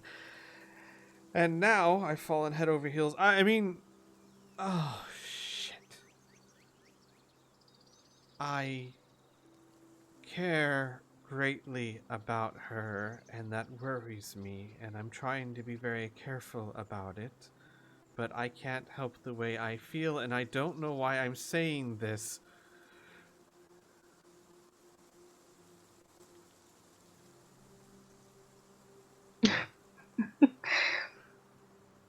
Oh boy, this poor kid. This poor It's like the placebo effect. Now he feels like he has the truth being drawn out of him. And the thing is, I've seen this happen before.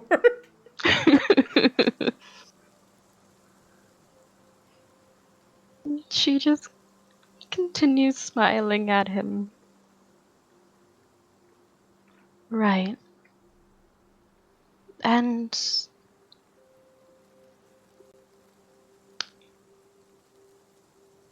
what do you think is her side of all of this?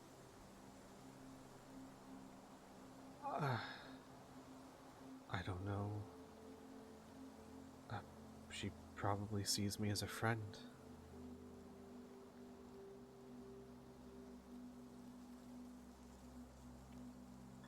And still smiling, she'd start walking again slow enough that he could hopefully get the idea to continue with her. He will. And sort of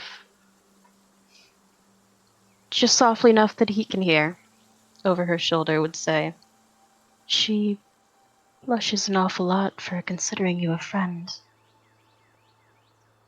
She blushes?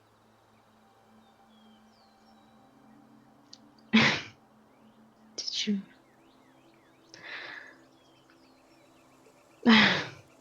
Blinded by love. What? No, it's not that. It's. I get so. When I'm around her, I can't think.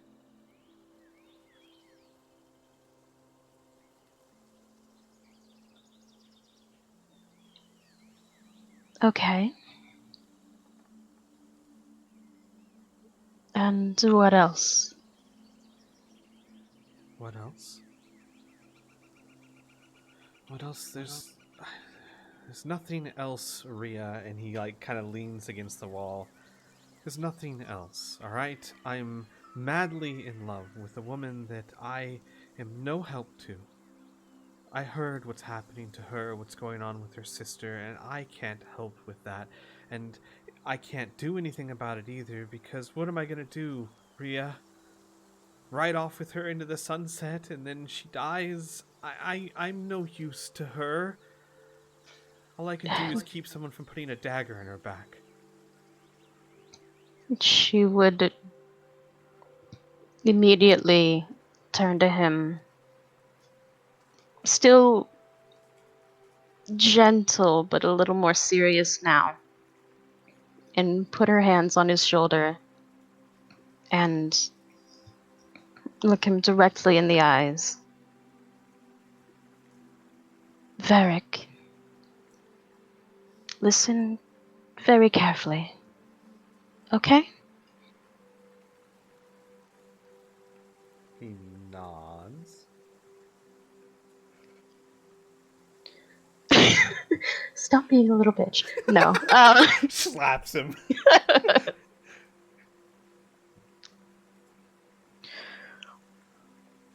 Everything that's happening with Amelia, with her sister, we're working on that. Robin has a lot of knowledge, from what I understand, of all of it, and He like we're sighs when you say that. Robin. He hates me, doesn't he? that's... Don't focus on that right now. Listen.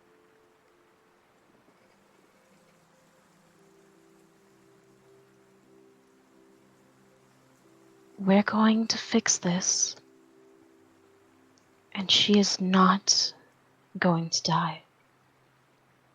You might not know about magic or be able to help with the necromantic parts of it, but you could play a very important role. You could help her greatly by just being there.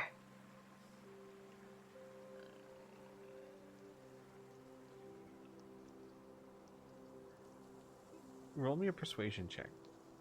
Mm.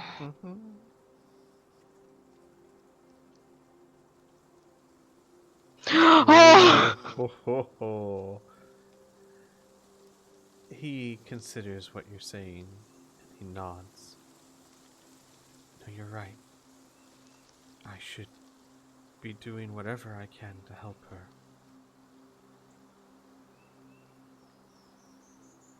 Thank you, Ria, you're right.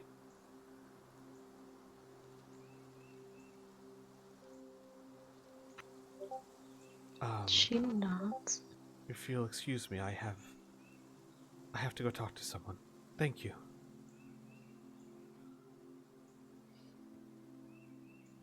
She'll just smile and take her hands off his shoulders and back up so he can walk away. Van will walk down the hall. If you don't mind, since this is happening, I'm going to move over to others a little bit. I mean, you can follow, definitely. Oh, obviously assuming that he's going after Amelia, and if they're currently doing their thing in the study. He is headed towards the study. Mm-hmm. I've locked the door.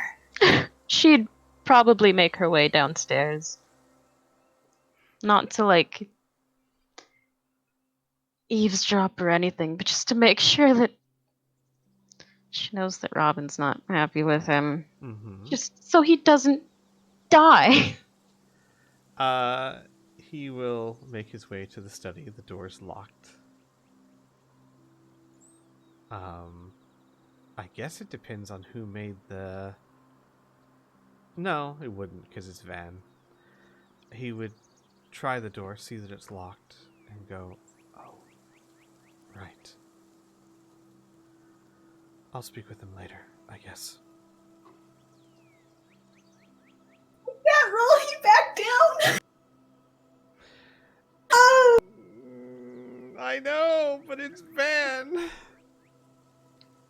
Amelia hears nothing. I don't know. You know what? Let me give him a chance to see if he mans up.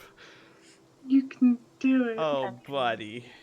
If I'd not, like to get stabbed. Come on in. Okay, it's not bad. He will try the door, see that it's locked. He'll knock on it very loudly. Robin continues the lesson.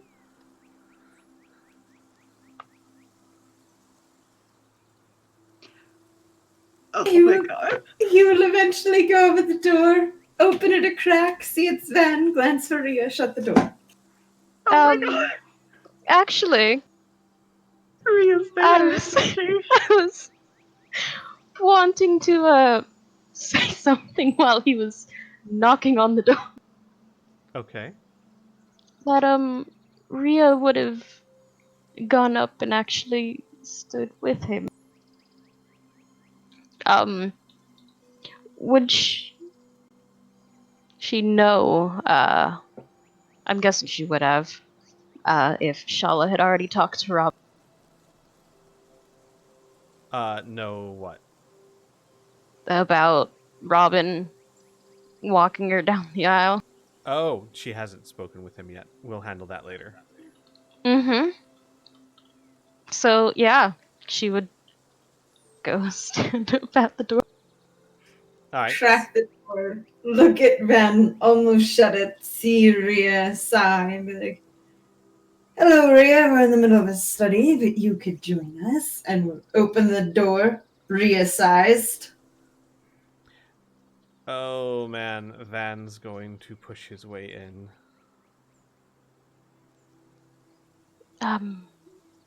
Actually, Robin, I hope that I could steal you for a second. No, I need to speak with him.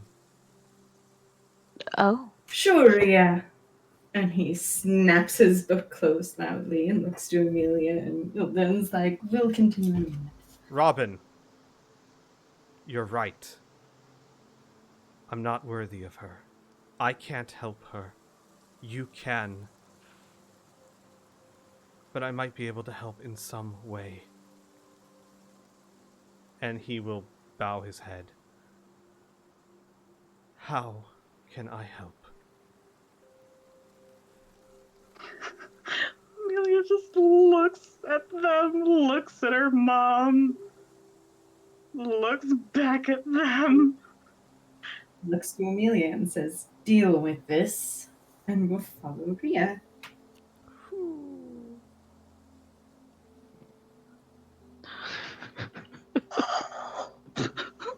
Oh boy.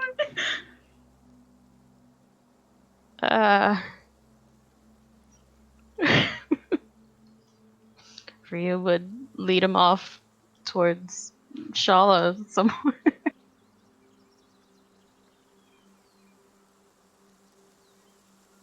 I leave Erica in that room. I'm gonna stick with Rhea. It's still technically your turn. Oh There for a boy. minute.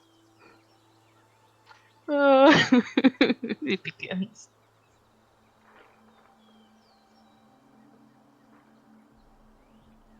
Oh. So, yeah, finding Shala. Finding Shala? Okay, yeah, Shala would be not far away. Mhm. Oh, hello. He shrugs. Did you need me? Oh, yes, actually, I meant to talk to you. And she looks at Rhea a little confused. I had something very important to ask you, Robin. Would you mind making it rather fast? I feel like Ria's trying to distract me from a very interesting conversation between Van Casterkin and Amelia. I'm He goes blank-eyed for a second, checking back in that room, and we'll come back. actually, we had something very. Shala had something very important. Yes, Robin, I don't. Traditionally, when two people on the surface get married, the bride or brides or they're walked down the aisle by someone very dear to them, a father usually, or a brother or something. But I don't have anything like that, and I'd like to. Well, you are technically my brother, and I am very fond of you, Robin, and I wanted to know if you would walk me down the aisle when the day comes. He shrugs and nods, like, of course. And I'm like, yes, I think the only male in your current family, so I don't see an issue on that. Is that all? Yes, and she like looks at Rhea. Thank you. It means a lot to me. He will pat her on the head. And then he'll think twice of himself, and he'll hug the Shala. And then he'll smile at her. So, back to the library then. No. And she'll grab his hand. Just smile up at him. You intend on physically holding me here? Not here. We're going for a walk. He will try to get his hand out of hers. Like, he even gives Shala a really nervous look as he tries to take his hand out of hers. Shala looks utterly confused. How did I get my hand out of hers? Yeah, I don't know. Are we doing an opposed grapple check, or Rhea? Are you trying to continue to hold his hand? Yeah! All right, Trying Robin. to take him for a walk. Rhea, strength check. Robin, Dex / strength check. Though I'm going to tell you right now, Rhea, you won't be able to just take him for a walk. I'm. No, I'm well aware. I just Gotcha. Like, player agency is still. No, yeah, that's But by all means, roll me a strength check. Oh boy, come on, Rhea. Yeah. Okay, Robin, you have great difficulty getting your hand out from hers. Sorry, wait. That's fine. Oh, man. Once going down the hall and out of earshot of Shala, he'll actually lean down and be like, holding your hand is a little bit uncomfortable for me. Would you mind? And she would switch to holding on to his arm. Oh god, he rolls his eyes. We'll deal with that. Would you prefer I hold on to your shirt? A cloak? No, that's getting back to that cute area. This is fine. She'd just raise an eyebrow. What do you want to talk to me about?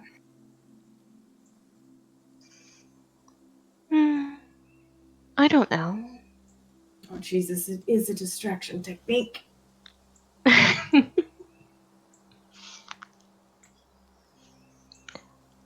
How are... And she'd suddenly get much more serious. How are things going with Amelia? She's not going to die, if that's what you mean. I don't know why people keep jumping to this conclusion. No, I don't know. I don't know how any of that works, and She's smart and she takes up on magic very well, as if it's in her nature. Her mother's much slower at it, but once she gets the foundations, they're fairly solid. It's going well. She'd nod. Do you...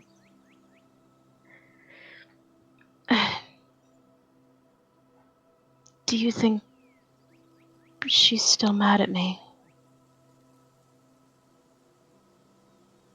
I feel, on a personal level, that Amelia's mood swings only last for a few hours. Take it from me, days at worst. No, she's not still mad at you, Rhea. What was she mad at you about? Wait a minute. Like, pauses in the hallway.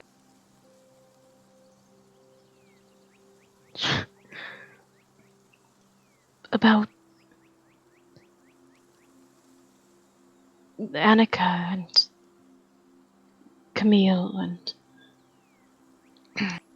No, she's not mad, and I think on a level, even Annika probably understands, maybe deep, deep down in that black, twisted soul of hers. But I'm pretty sure they've accepted it.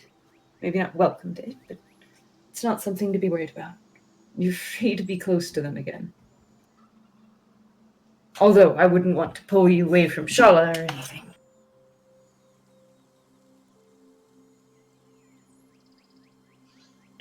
No, I think I'll let her make the first move. Amelia, you're waiting a while, all right? I think that's fine.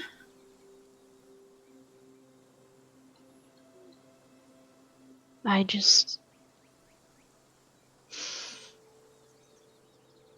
don't want to push her. If anything, I think she needs pushed a little bit. She's been sitting there, quiet in the background, stagnant for so long, hasn't even told you all yet about the illness in her until recently when I found out. I think, if anything, she does need little pushes. And this wouldn't be a bad one. Sometimes the first step to take is the hardest. If you got the courage, he shrugs, might save her some. She nods again, sort of thinking it out. Yes, that makes sense.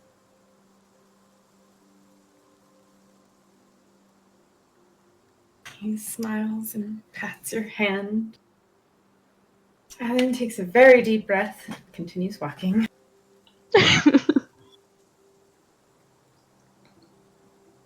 And she'd probably just go on talking about, I don't know, just mundane things they saw on the trip that day, or things that more minor things that she and Shala have talked about for the wedding. That distract people. Yeah. It's obviously a distraction as far as I'm concerned. He I mean, knows this and deals with it and talks flowers and at silk. first, yes, but she's very much gotten to the point where she just wants to talk. She's excited. Okay. Mhm. Yeah, he will talk with her and be her ear and ask her all the questions to give her to name every color and flower she considered and where they want to go for their honeymoon. And at one point he'll actually ask and say, if I could have the stone next, or at least maybe before we get too far into the Cinderlands, which we already are, I would like to make the place we live as considered a present. I've seen some things in my time. Oh,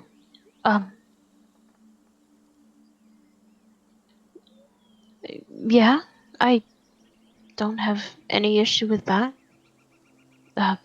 Ross gave it to me to hold on to, but I don't think there would be any problem with that.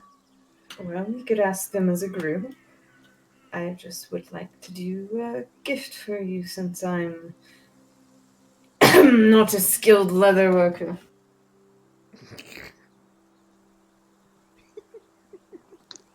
She'd just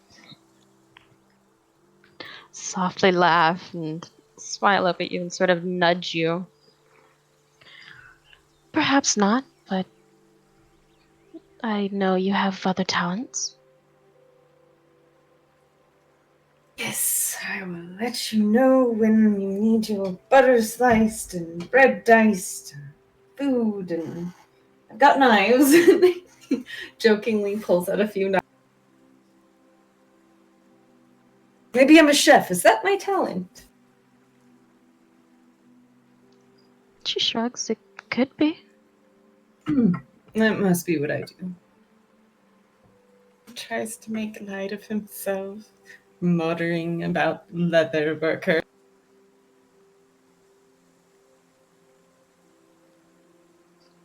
Oh boy. Yeah. She'd probably try and ask him about. Since they never got back to it, just things that he has seen in his past. Probably try to get to know, just, more about him as a person. What's awkward is he'll throw it right back at Rhea and try and force her talked about her hopes and dreams in the wedding. He seems to very much be avoiding himself right now. Extremely avoiding himself, noticeably avoiding talking about himself. Is it like that he's uncomfortable? As though he doesn't want to think about much at this moment. He's trying to get her to fill the space. Right. So maybe not that he's stressed, but he's avoiding having any real thoughts. Since it's Rhea, she'd play along with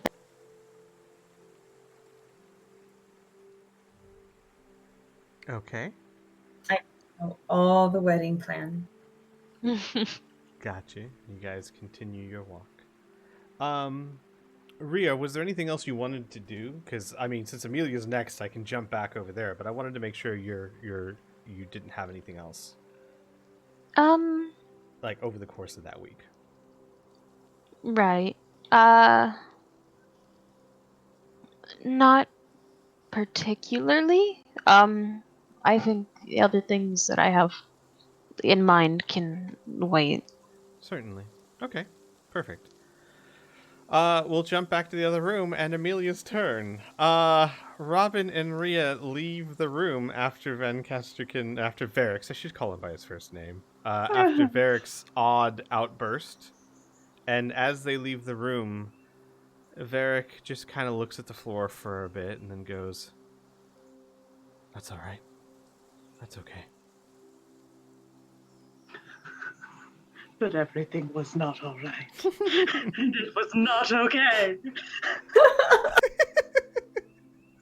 So true. Oh my god. So there's a bit of quiet while Amelia awkwardly looks between Varric and her mom. Back at Varric, down at her book, and she will slowly close the book and look over at her mother. Mom, if you, we can find another room, that's fine. And she'll stand up. As you stand up, your mom stands up and goes, "My eyes were getting tired anyway.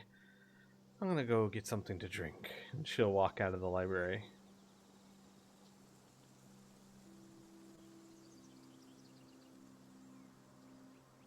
Oh, that works too. Okay.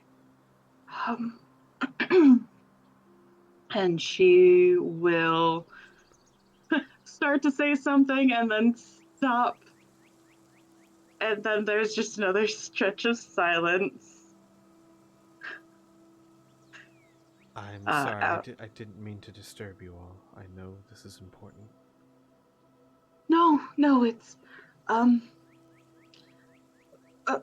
Robin is standoffish a lot.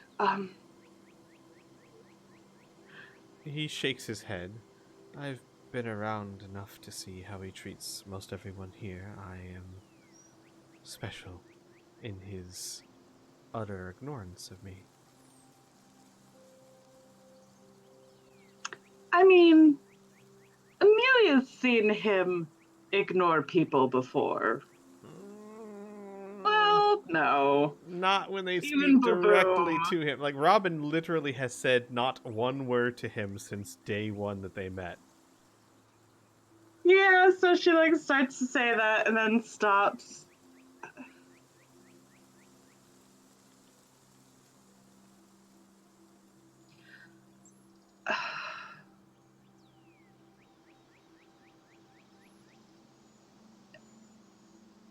And finally, she just like walks over to the door and closes it and very, very gently will take Varric's hand and lead him over to the chairs.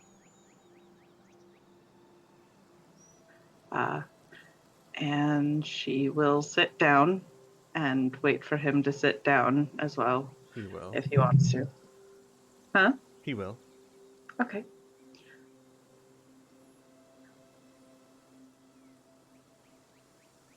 I suppose you you keep getting these unfortunate glimpses into my existence without much context. Huh.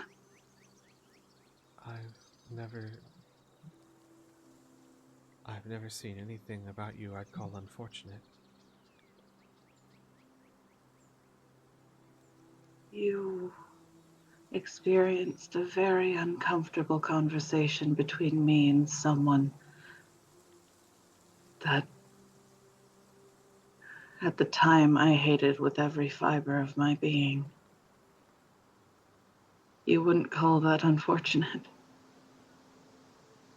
No, that's not what I meant. No. Yes, it is. I mean,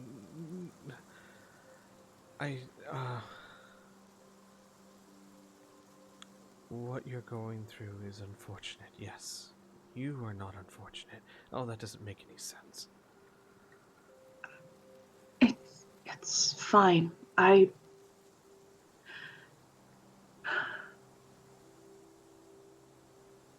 If you do want to at least try and help, I suppose you deserve more context. And she's quiet for a moment, and her eyes kind of flit back and forth.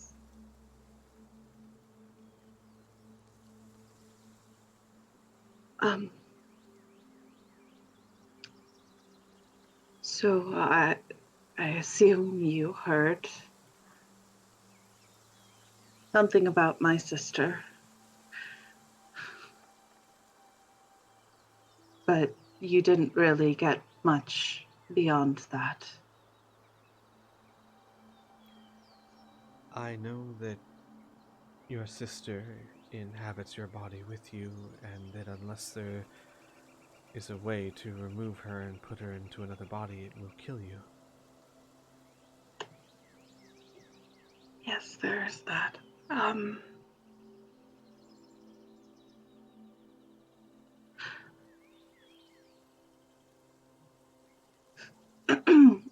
So Varric, this is Annika.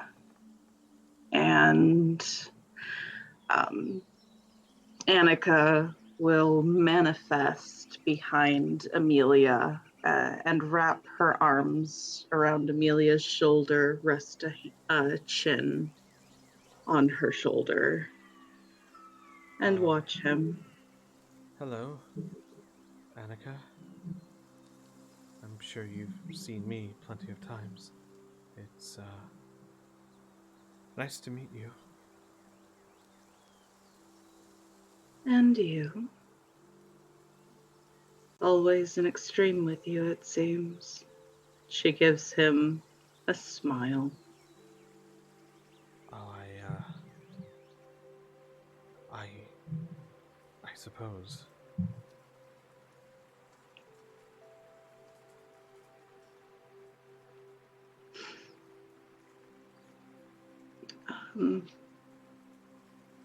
Annika goes quiet and watches him. It's a very blank stare from over Amelia's shoulder as Amelia fidgets with the ring of hunger.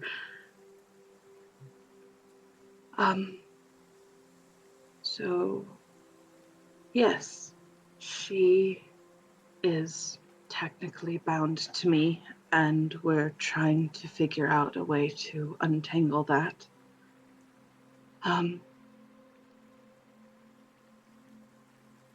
We're technically missing a piece of her soul, which is one of the larger complications to moving forward.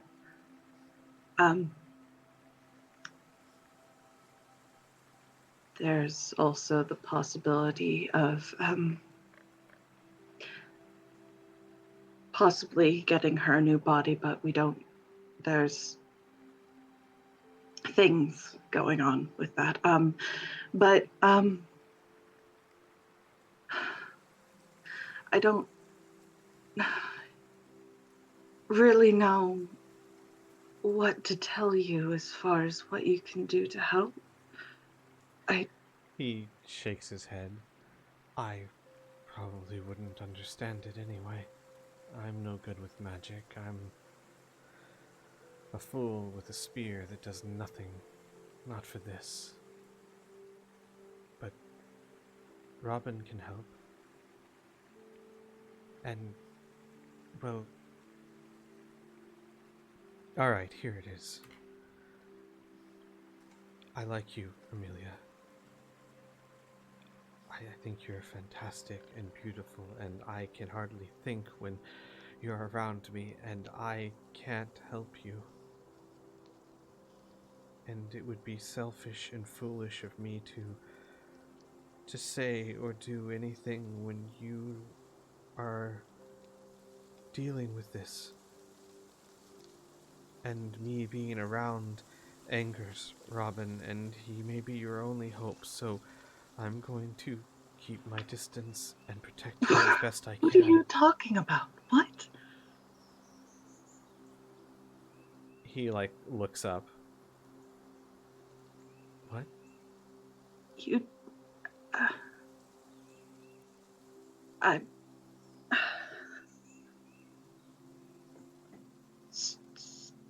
I just... you... So... because Robin has scared you off, you're just not going to talk to me anymore? He shakes his head. Robin hasn't scared me. The thought of him refusing to help you because of me scares me. If he decides that me being around you, or you being around me, or either of us liking the other is going to be enough to scare him away, or decide that he doesn't want to help me, then fine. I'll figure it out myself. But if he wants me as an apprentice or even as a friend, then he's not going to do that.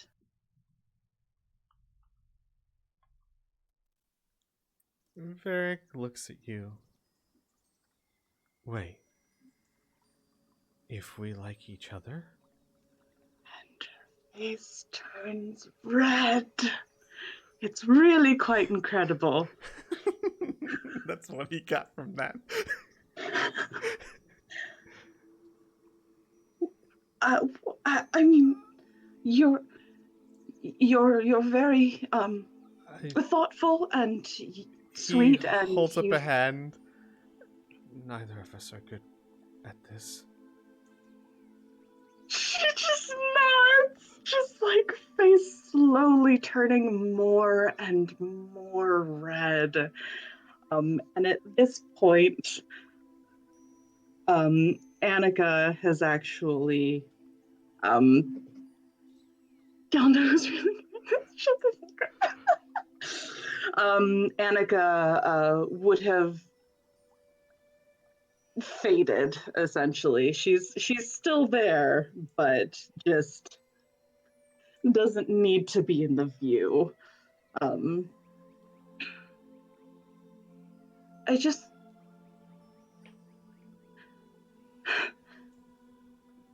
you feel safe to me, and that's not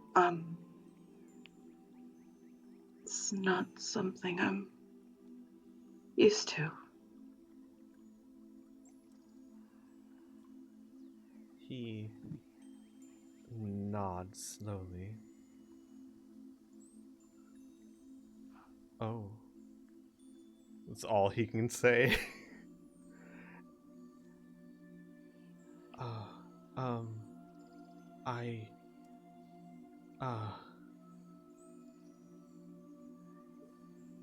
Well,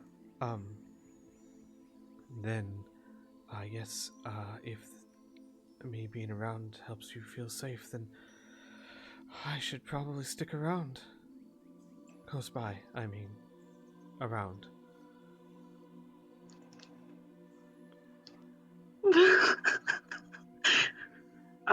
There's a moment and a very, very small smile pulls at her lips, and she nods.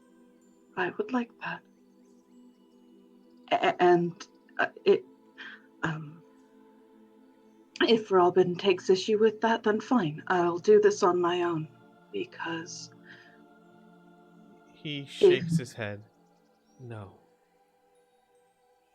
No. I asked how I could help. If being near you helps you feel safe, then that helps. And if that angers Robin, the one person who could help you, then the answer is for me to find a way to not anger Robin. Whatever it takes. I think I was rude to him when we met. I think that's why he doesn't like me.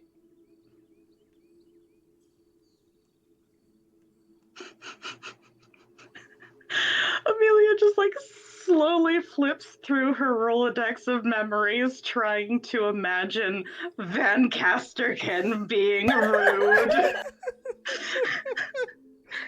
The calculations are flying past her head, just like, what? Even when he was our enemy, he was excessively polite. That's very true. Didn't want to kill you. Right?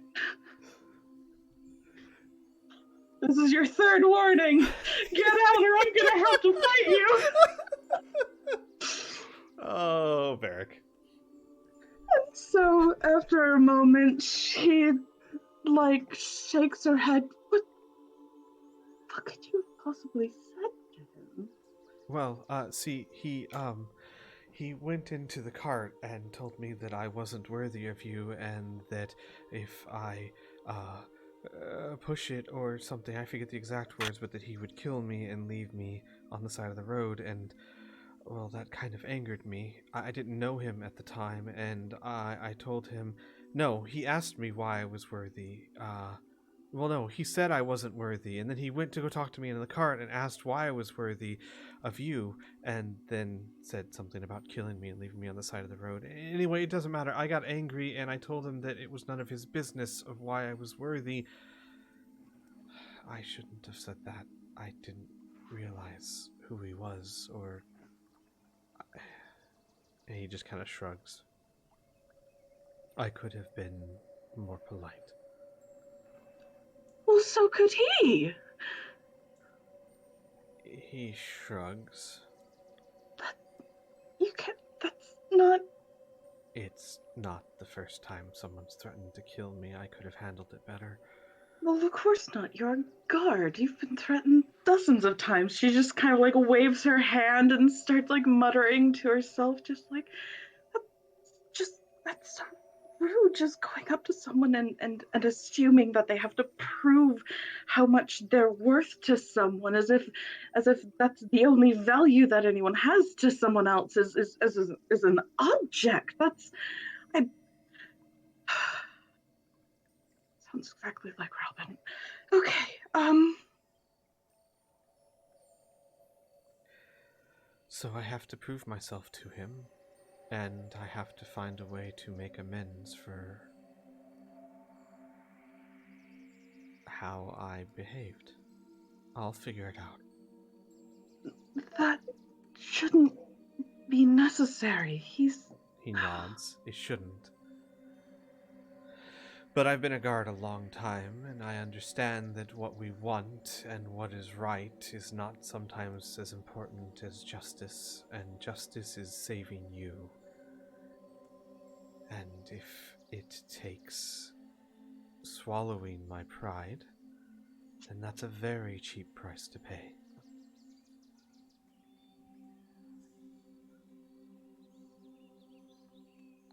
Amelia, it doesn't matter how I feel. It doesn't matter who was in the right. The only thing that matters is protecting you and Annika. What is my pride to that? What does it matter who was right or wrong? It's not important.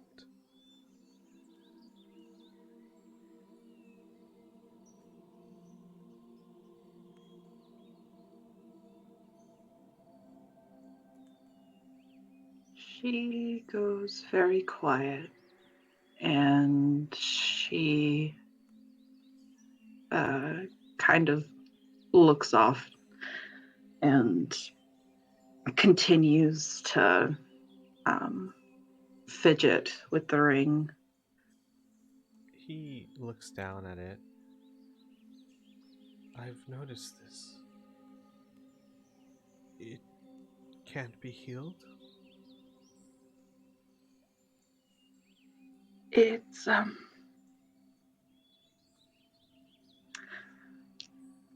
gonna make real quick decision. One sec. Could you just let me? There we go. So she starts to say something and then stops herself and shakes her head. It's cursed. So no. Is there any way to remove it? And by the way, you would know you could remove it at any time now. It's been over a week, as long as someone's willing to take it. I'm aware!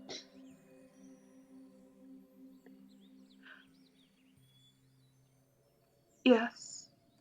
Yes, there is. But you needn't worry about that. Is there It's anything fine. I can do?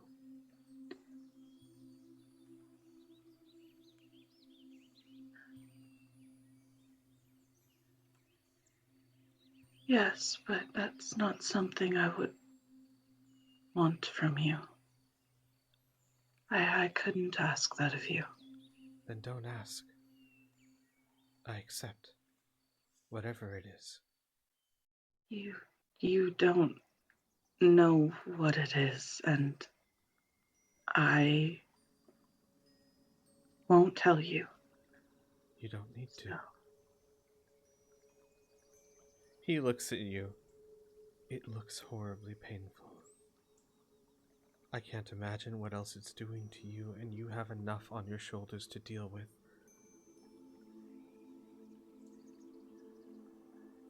At least let me carry one burden.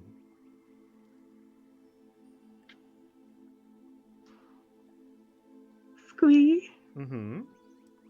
could you roll me Mm-hmm. persuasion check? Oh, because he's so good at that. Mm-hmm.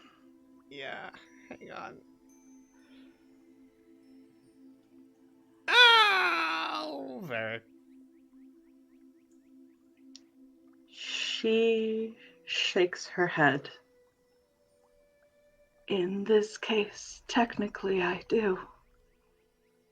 And I won't. She shrugs. You know what? Oh, you I son do of a have a bitch. spare inspiration. You stop that. Oh no! Yes! Son of a bitch! That's my fucking boy. Say you son of a bitch! I'm so mad. That's my fucking boy. I mean, Prepped it's him just for this. sitting over here looking pretty, this inspiration. No! No! Oh, you son of a bitch. Laura, I love you. I'd like to point out, Varric rolled a 19 on his persuasion check. God damn it. Son of a bitch. Motherfucker. God damn it. Okay, fine. This is fine. It's fine. Okay, so, yep, hang on just a moment.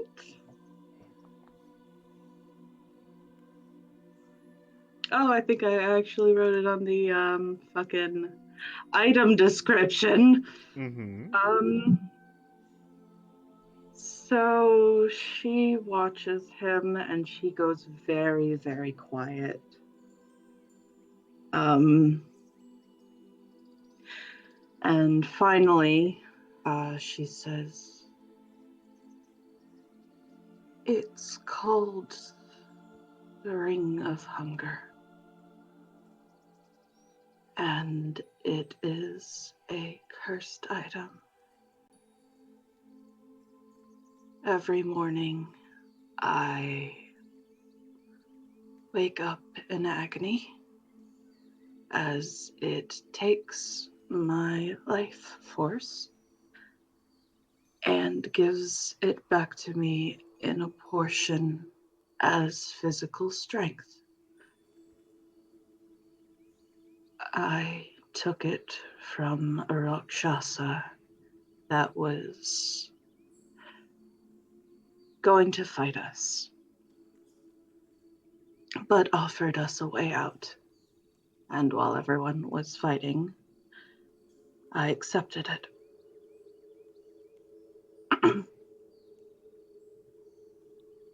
I see.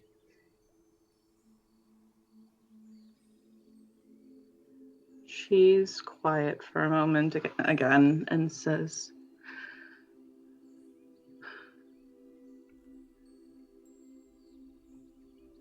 "You will be able to give it to someone else a week after you have worn it, but only if they're aware of all it entails. And they must accept it willingly. And you must ask them, do you accept the Ring of Hunger with all its strengths and costs?" He looks at you. Of course.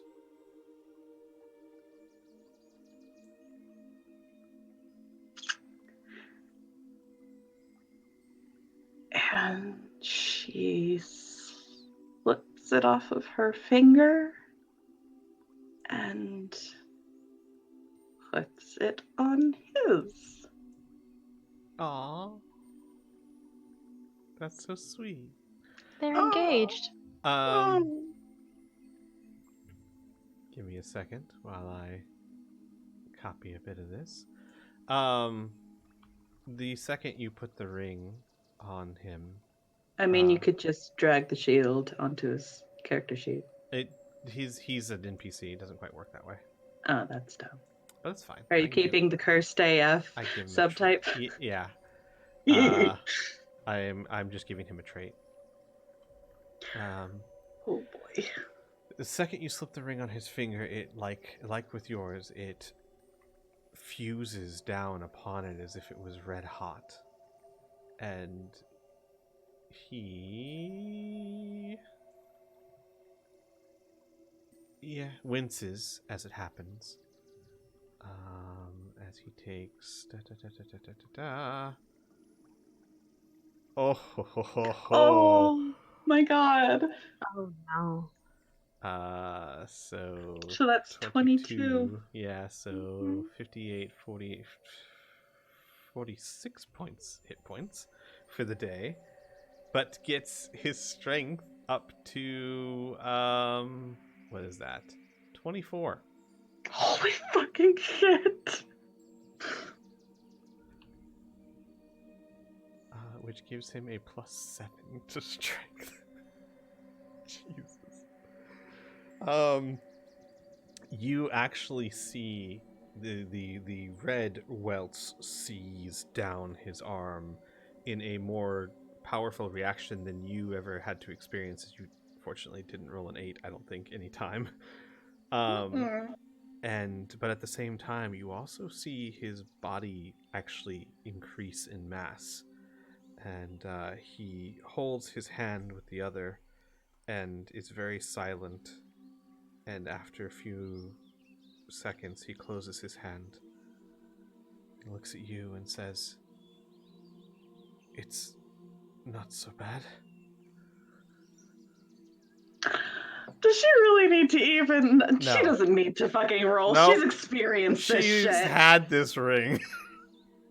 She knows how bad it is, and you've never seen the welts go up that far.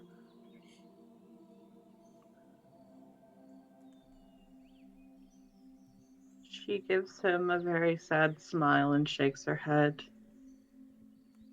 Thank you.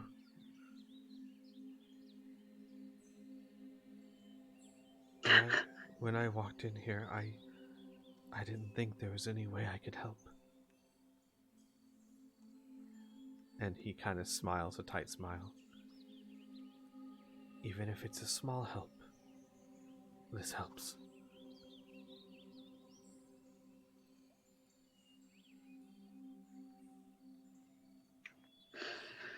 She's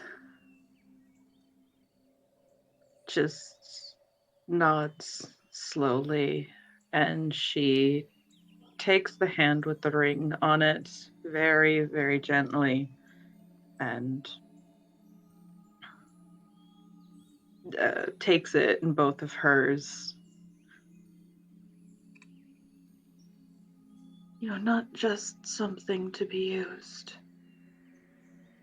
You know. But thank you. He nods. Right. Well, I know you have a lot of studying to do. I'll just be over here in this chair if you need me.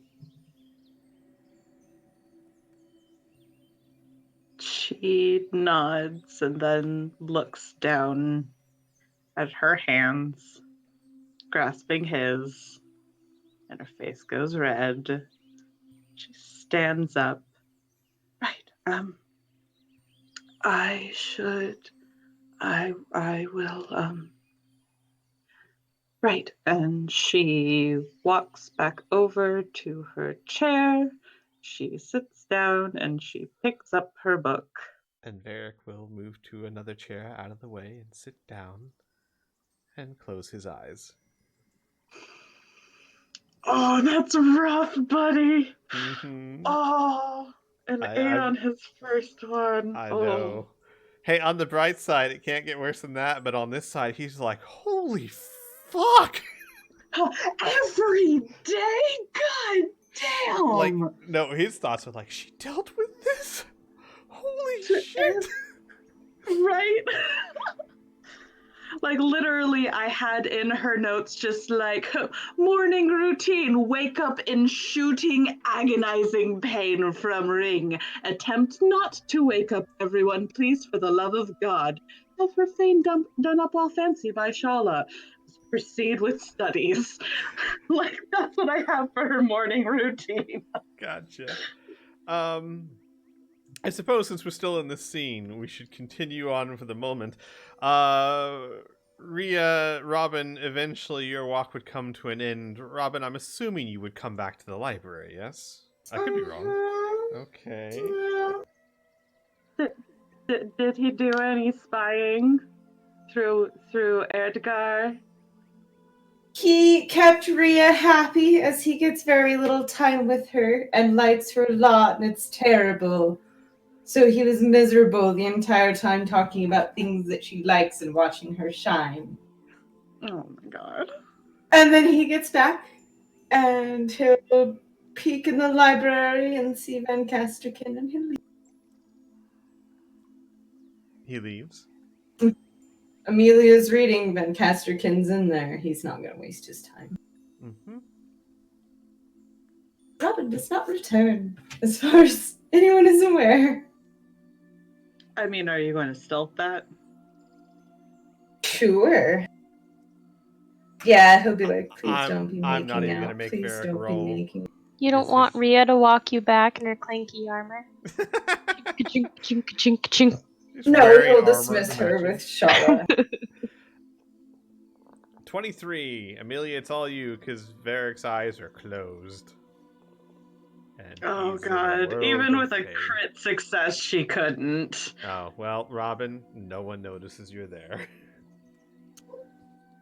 He checks in and he gets out. Gotcha. All right. Amelia, what do you do Mhm. during the week? Well, considering that was the end of my week, let's just Right, let's roll roll back a it back a bit. little bit. Oh my god. So before that, like I said, morning routine of wake up in agonizing pain, try for the love of God to not wake everyone up in the mansion. Luckily, the mansions tend to have slightly better walls than, you know, a wagon. Sure. The morning, like, daily interactions with Shala at first felt very awkward for her because it's someone actively, like, doting on her and making her up and doing her all pretty like, and that's weird for her. Like, she hasn't done that kind of stuff since well before Annika died. So it's been an interesting adjustment, but once she actually gets more into the routine of it, it's actually fairly comforting. And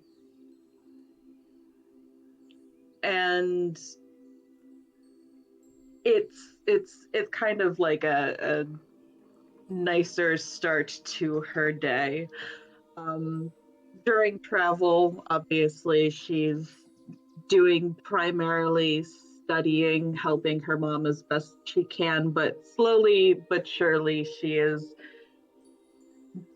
diving further into her own studies, specifically because right now she wants to not only memorize the runes that Robin has shown her, but see if there's any way to improve upon them, because and we had this conversation before, the technique that he's using is quite literally 1,000 probably plus years old, And there's this weird thing that a lot of fantasy does where it's like, ah, yes, the ye olden ancient magic thingy that is so much more powerful and amazing than anything that exists today. And it just lofts ancient techniques up as like the pinnacle of everything, even though logically each generation is meant to improve upon the last. So logically, there should be better alternatives or even improvements upon the technique that he has used to this point. Sure.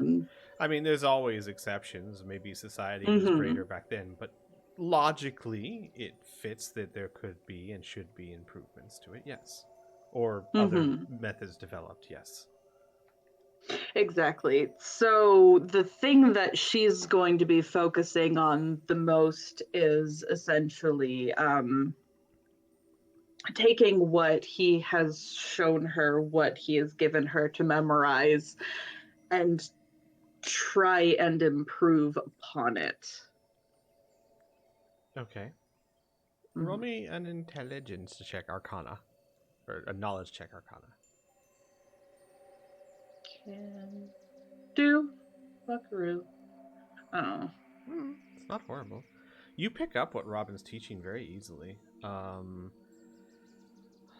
You do know that it's very advanced to a point. It's also a bit of a mix. Like there are certain parts of it where it fits, it works, but it's clear that Robin is not Namara, and Robin was kind of Improvising a little. to do it, but overall, it's a very complicated technique. It's going to take time, but you grasp it very firmly. Okay. But yeah, that's going to be one of the main thing that she's doing with travel time. Another thing that's going to be happening during travel time is Annika is going to be hanging out and about with Triana. Okay.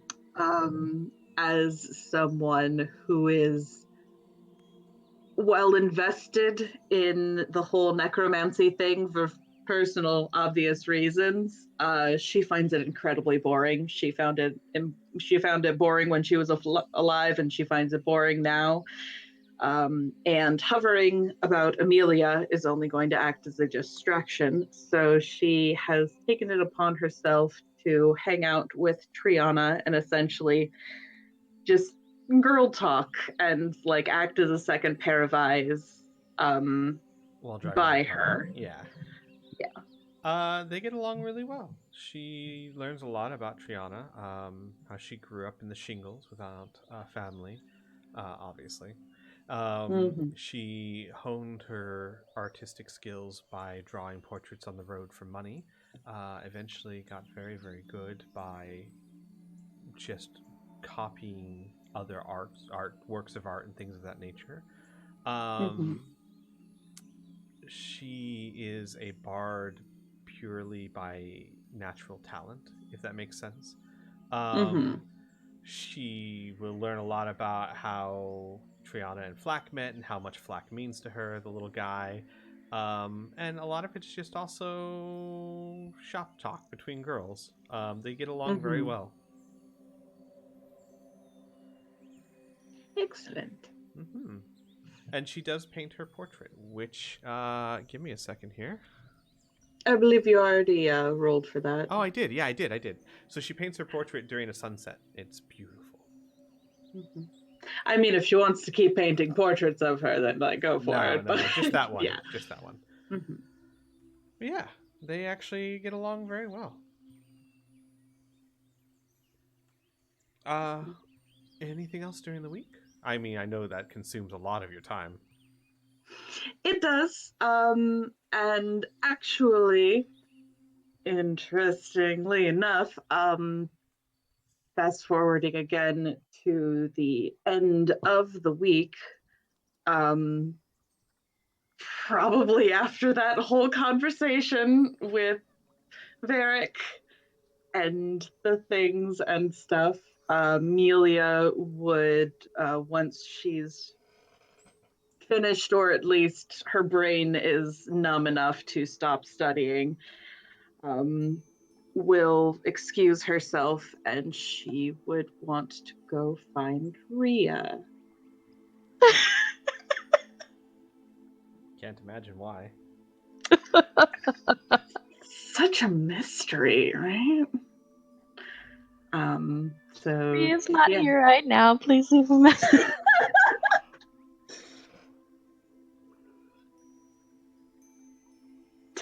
Knocks on their door. No one's home. We don't want any girls. Wait, yeah, we do. All right, yeah, you'd find her. There's the chance that she's not talking with Shala about plans and everything, but it's probably very small. We shall say that this was on a fated moment. Mm. Shala's peeing or something. Girls do that, right? It's a thing. Supposedly. I don't know, rumors or something like that. But yeah, she would knock softly on the frame of the door of whatever room that Rhea's in at the time. Rhea, if you have a moment. Oh, Amelia. Yes? Did you need something? I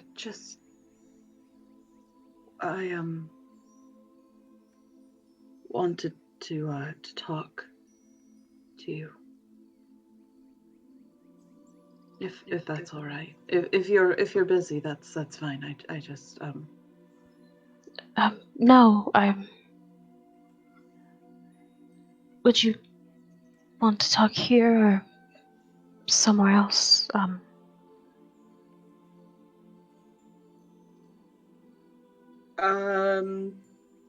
She would, if it's like in the kitchen or something, she would probably want to like go somewhere else, just like a little more private.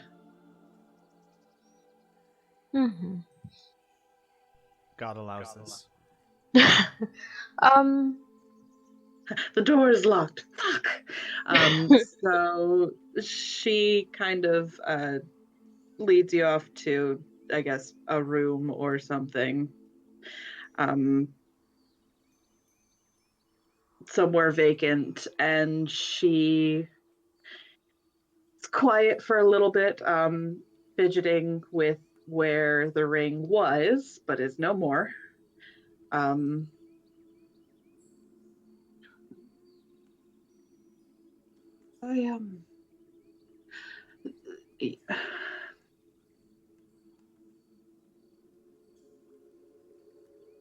sorry, Rhea.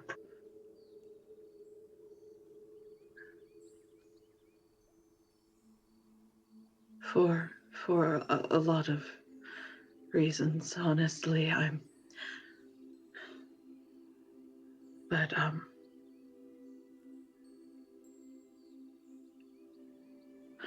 what I said in the under the Arcana Mansion, that I shouldn't have. You, after everything you've done for us, for the group, you didn't deserve that, and I know that you didn't, and I said it anyways because I knew that it would hurt, and that was cruel.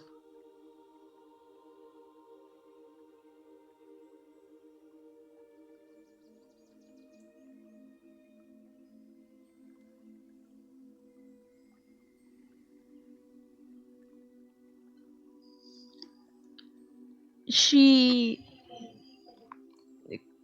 kind of starts as curious as to where you're going with it, and as you talk, she gets a bit more uneasy, I suppose, not really wanting to make eye contact, but she sort of forces herself to focus. Um, and when you're done, she nods and sort of looks off to the sides, one of the walls. Um, no, it's okay.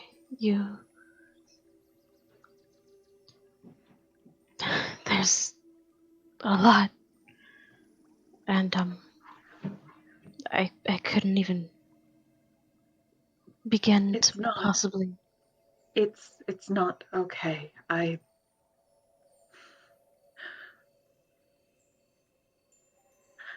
Like I said, I knew it would hurt, and I shouldn't have said that, and I was angry, but that's no excuse.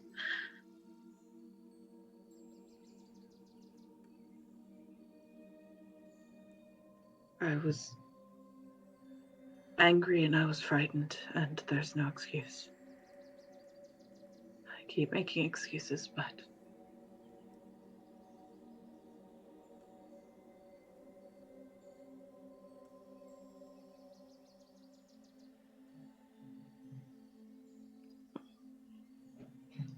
She would finally look at you, and she would gently reach out and try and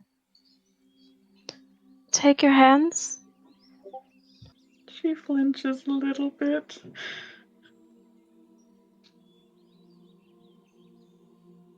I mean, she wouldn't force it. If she flinches away, she would stop.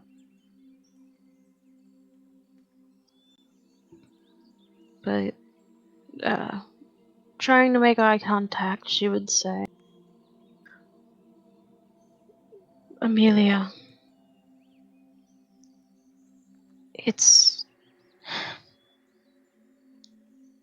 it's okay. Really."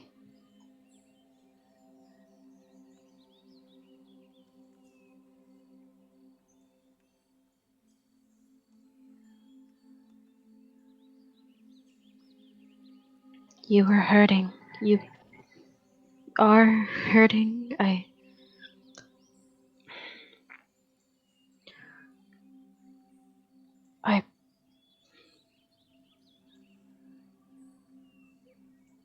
understand on some level.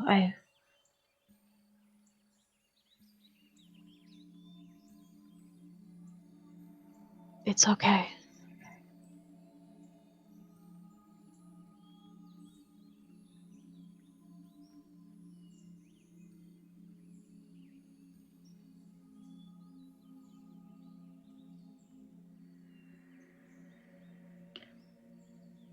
She's quiet, and after a moment, she nods.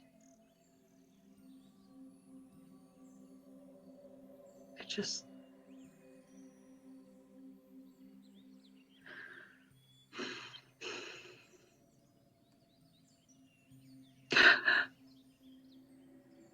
No matter what, everything.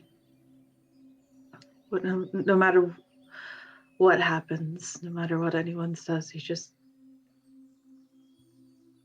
you've been nothing but kind. And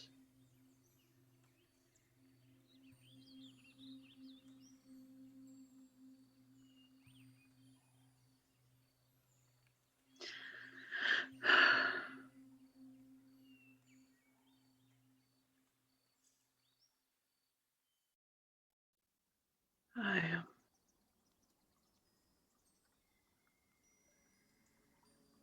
I guess I'm starting to worry that what I'm doing isn't the right thing.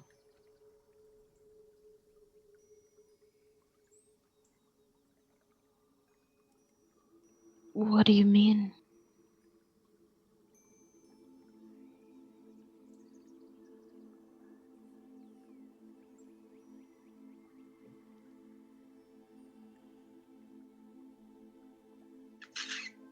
After a moment, she pauses and kind of blinks and shakes her head. Nothing, I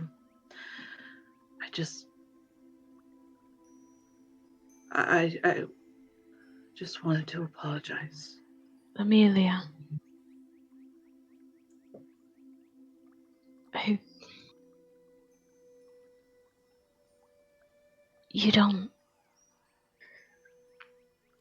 You don't have to, obviously, but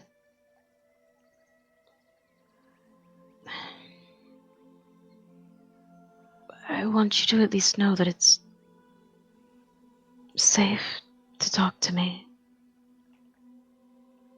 I'm not going to judge you or storm off. I don't know what exactly you're afraid of, but you don't have to be afraid with me.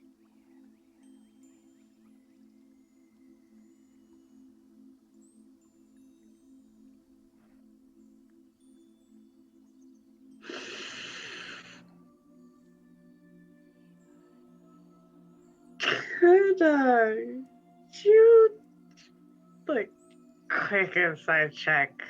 Just real quick. Come on, Rhea. You can do it.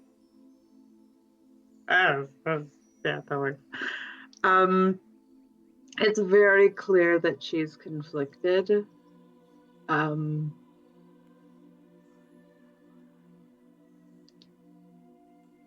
I don't know how observant you would be of Amelia, but a lot of the time she'll do this thing where her eyes will flick from one side to the other, almost as if she's reading something.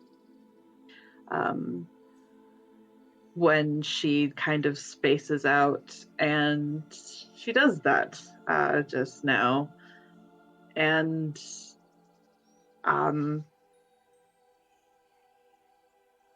it seems like the kind of thing that would go with inner monologue, except there's two people in there.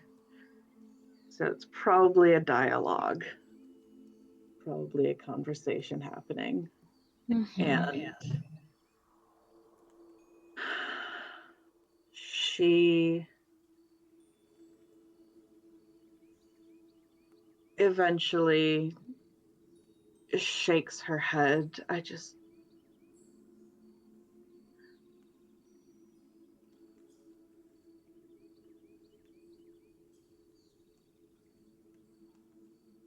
Annika was turned into a monster once already. And I don't want to do that to her.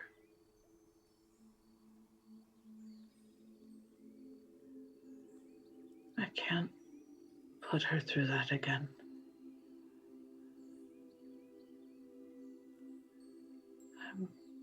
I'm not saying that Robin is a monster or what we would.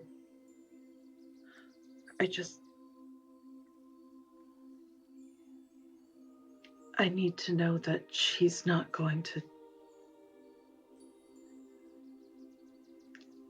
And she trails off and frowns and shakes her head.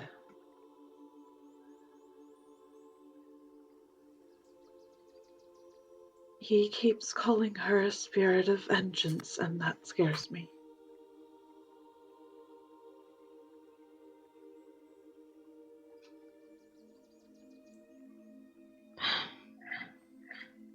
Well, I'm not very well versed in things of that nature, but what do you think?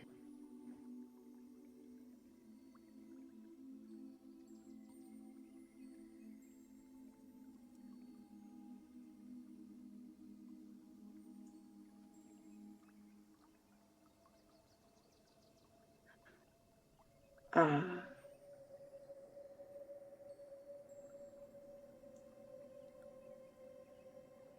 she starts to talk and stops and starts and stops again. And finally, she shakes her head.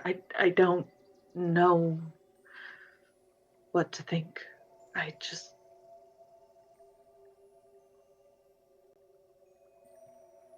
I'm constantly terrified that I'm going to make some terrible mistake. Since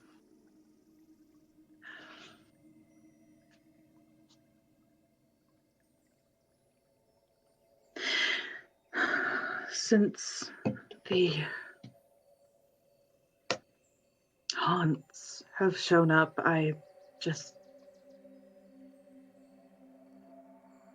I'm constantly afraid that what I do is going to be something that wasn't my own working. I don't know if they can. I don't know if it's just. Rolf made golems. That's one of his obsessions, and I don't want to turn her into something that he would have made.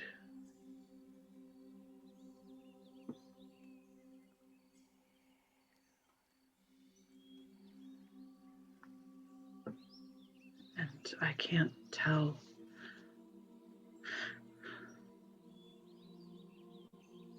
if that's what's going to happen, and it scares me.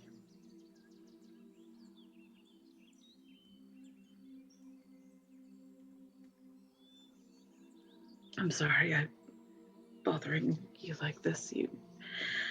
It's not really much point, I guess. It's not really No. a reference that you can pull from. Yeah. You're not bothering me. You need to talk, and I'm willing to listen. Say whatever you like.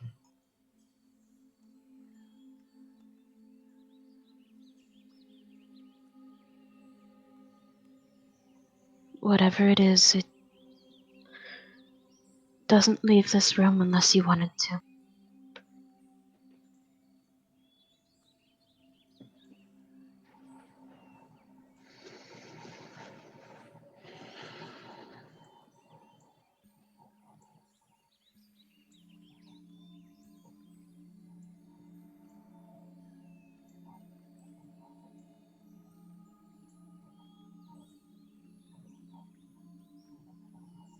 I suppose I'm asking your opinion of what you think she is. What you think she might be if we bring her back.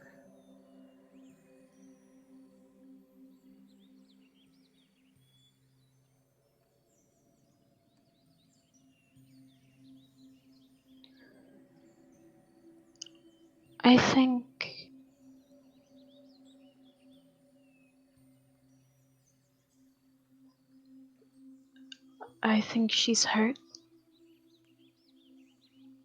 That she's angry. And understandably so.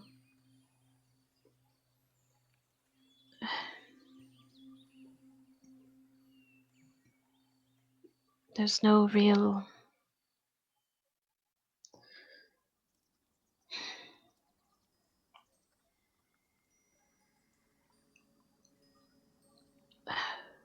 I can't say for certain, but maybe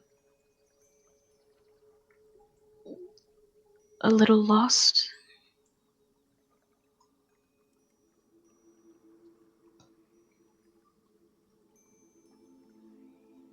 But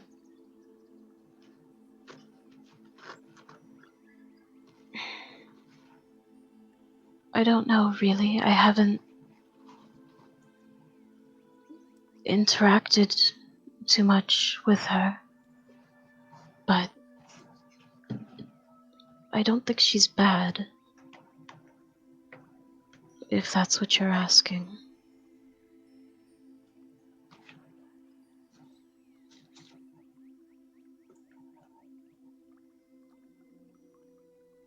She watches Rhea for a time and goes very quiet and very still, and then eventually nods.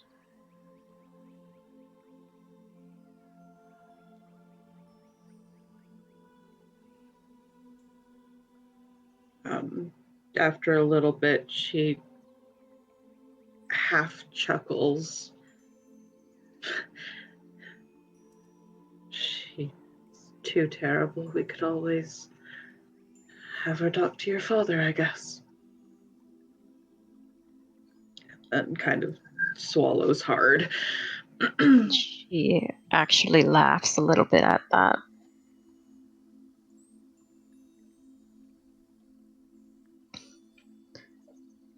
He is definitely much better than I am at any of this.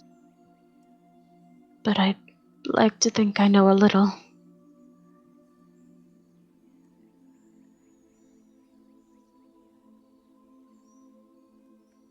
She,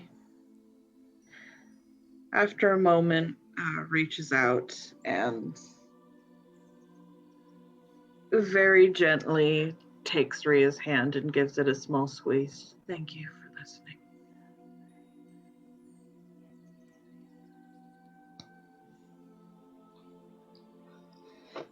And she would squeeze back. Of course. Amelia.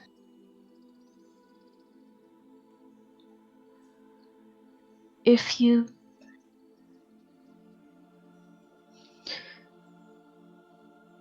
ever want to talk again, or just, I don't know, we could sit in silence if you wanted. It doesn't matter, but I know it helps to work through things or get away from them sometimes. And I'm here if you need me.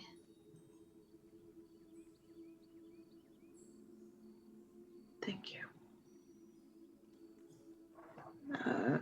And she lets go of Rhea's hand. And there's a moment where she seems to consider something and then shakes her head, kind of clears her throat, and kind of gestures towards the door, just like, sorry to keep you from your planning. Oh, no, we've plenty of time. And this is after the whole thing in the study. You're fantastic, uh-huh. Yeah. Yes. So she would start to leave and then sort of pause and turn back.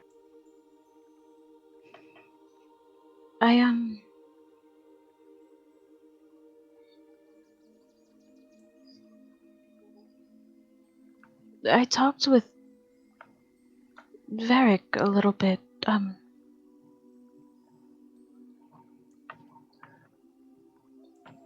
Did he speak with you?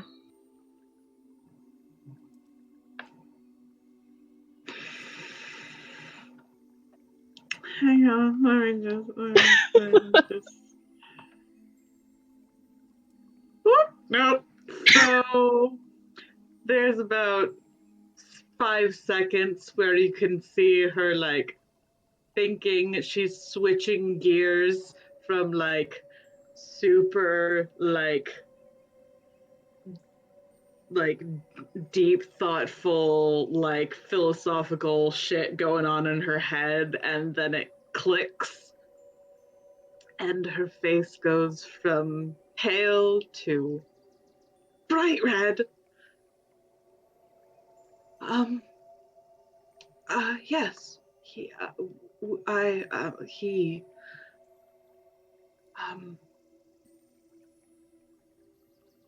and then she just nods.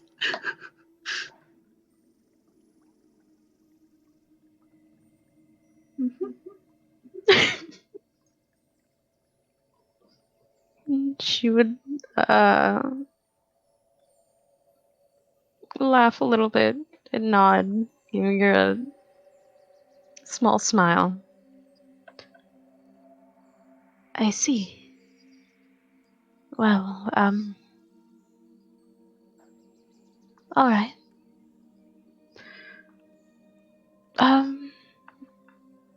Well, before I go, was there anything else that you wanted to talk about?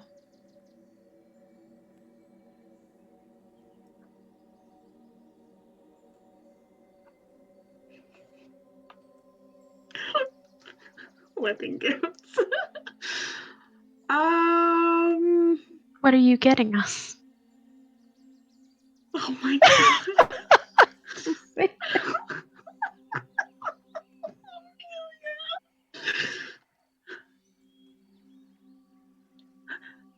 Face just goes even redder. Lips just pressed into a thin line. She shakes her head.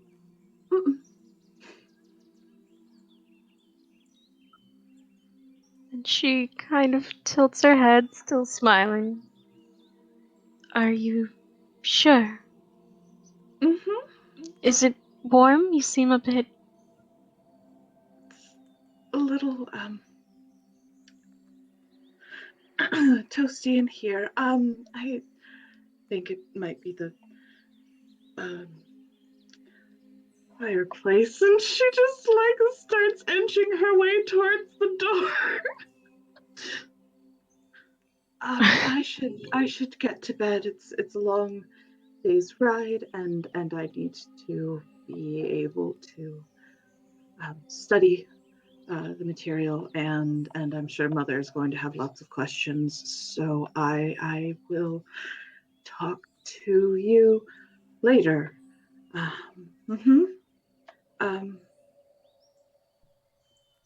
Good night.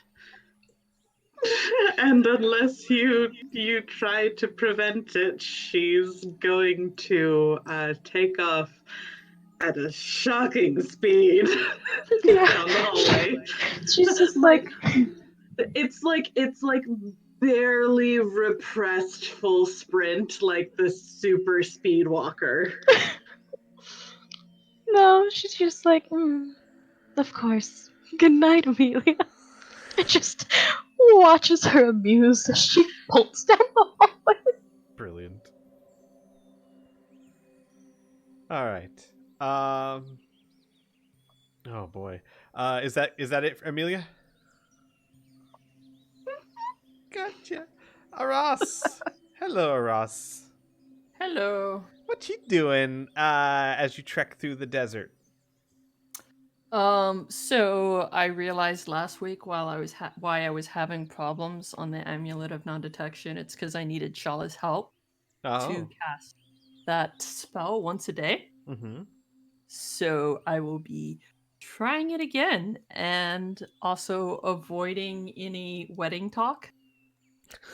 So, like, if Shala and Rhea happen to be there, Aras will just suddenly disappear and you don't know where she went. So I'm not going to make you roll again, as an artificer making a magical item doesn't technically need to roll as far as I'm concerned, unless you're trying to do it quickly or you're trying to learn like you were. Okay. I will say with the tinkering check you made last week, that 15, it is enough to finish that item, the amulet of detection, and one other item of your choice over the course of the next week.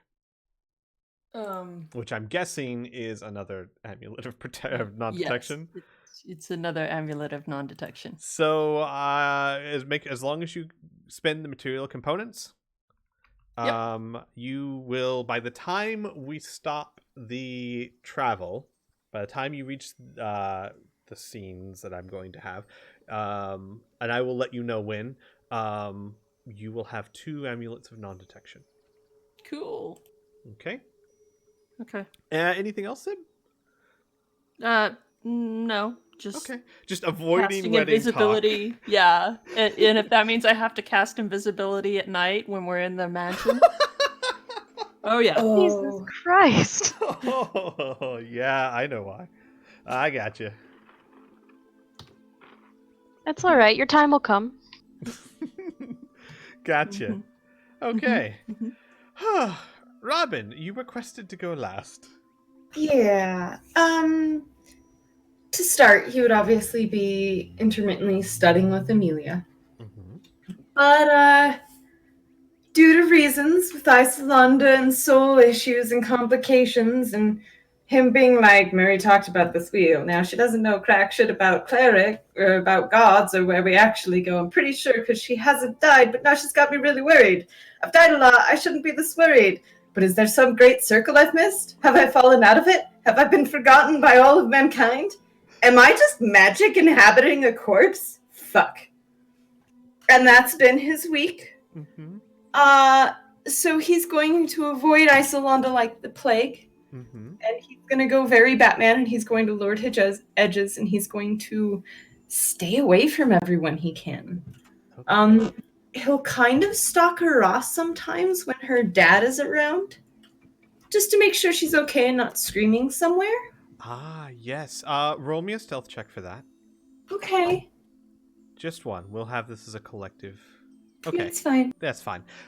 So you were there for the entire conversation. Both of them, actually, you would have. So everything I talked that with Ross talking to her dad, you would have been privy to. That's wonderful. So he kind of wants to be a support there. He won't show himself, but if she seems stressed afterwards, he'll just like pop up and be like, "Hey, let's walk around. Fucking look at patrons." Pops up from around a cactus. Yes. He's also going to change his wardrobe, switch out his cloaks, ask Ross if he can put 1 or 2 in the bag of holding just so he's not carrying so much. He's going to alter himself a little because this place is very ashy. And he's going to powder himself with ash so he blends in and make a collection of any sort of plant items that they can get, as he can jog along the cart pretty well with his speed.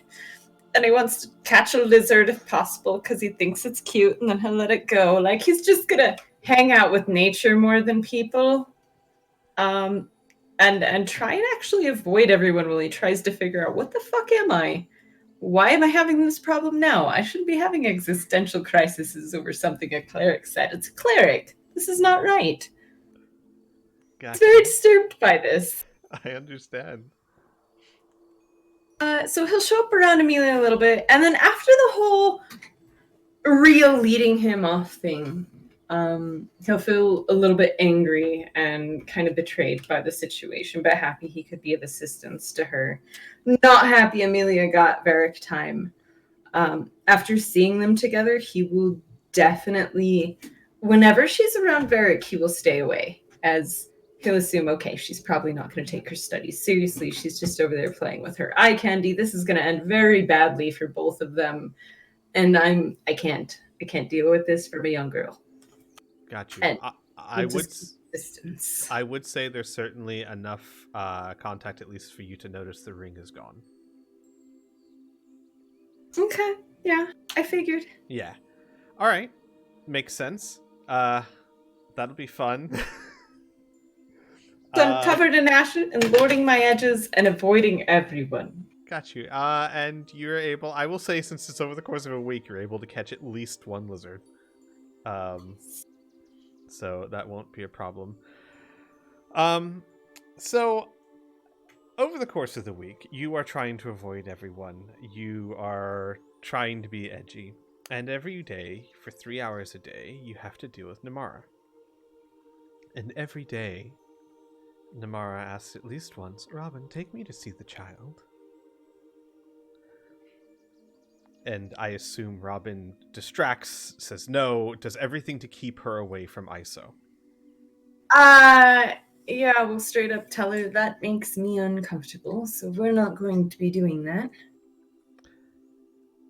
Eventually, towards the end of the week, Namara will say again, Robin, I want to go see the child.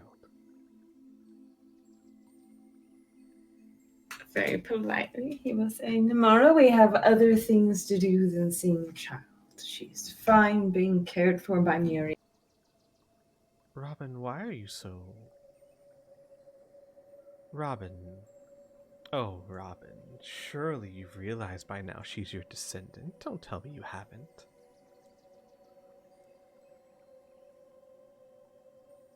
He will take a breath and say, I don't quite have descendants. She's probably in some bloodline somewhere elsewhere. We'll ignore that. Move on very quickly. Robin. Robin, are you nervous? Oh, Robin.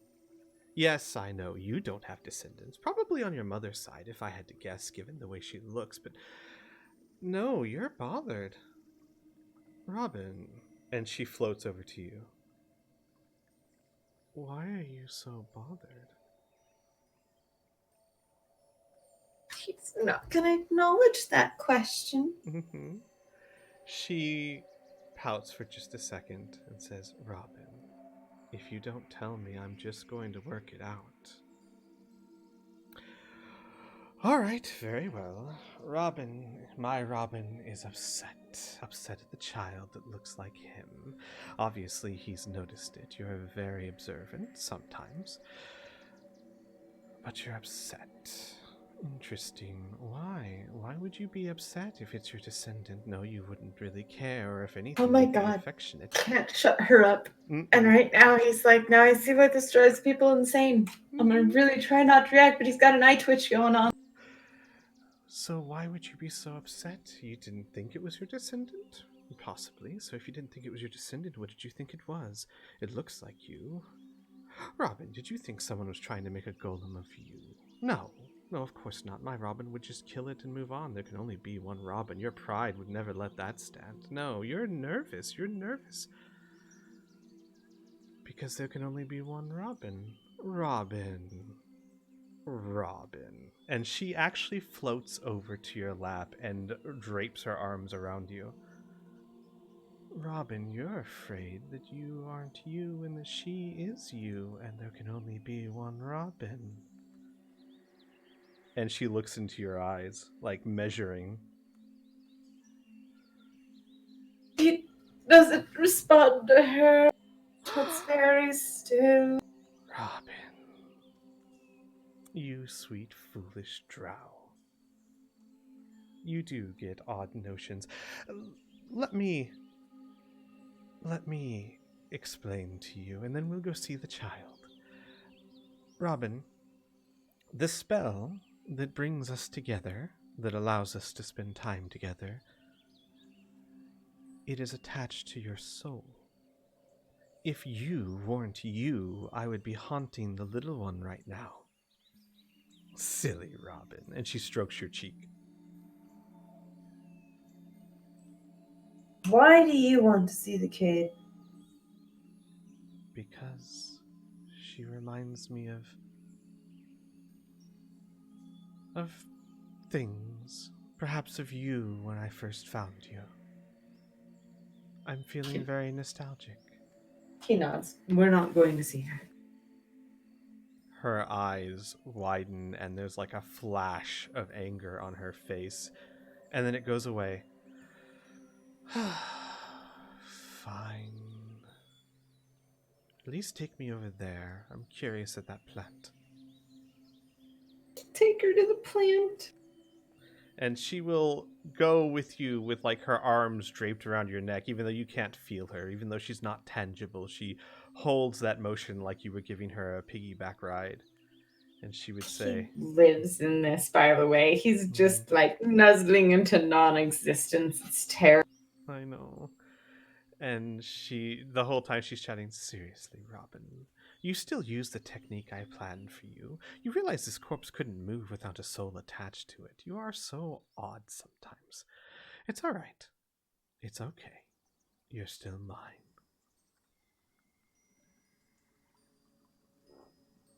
I hate you, Squeak. You made her. Super smart.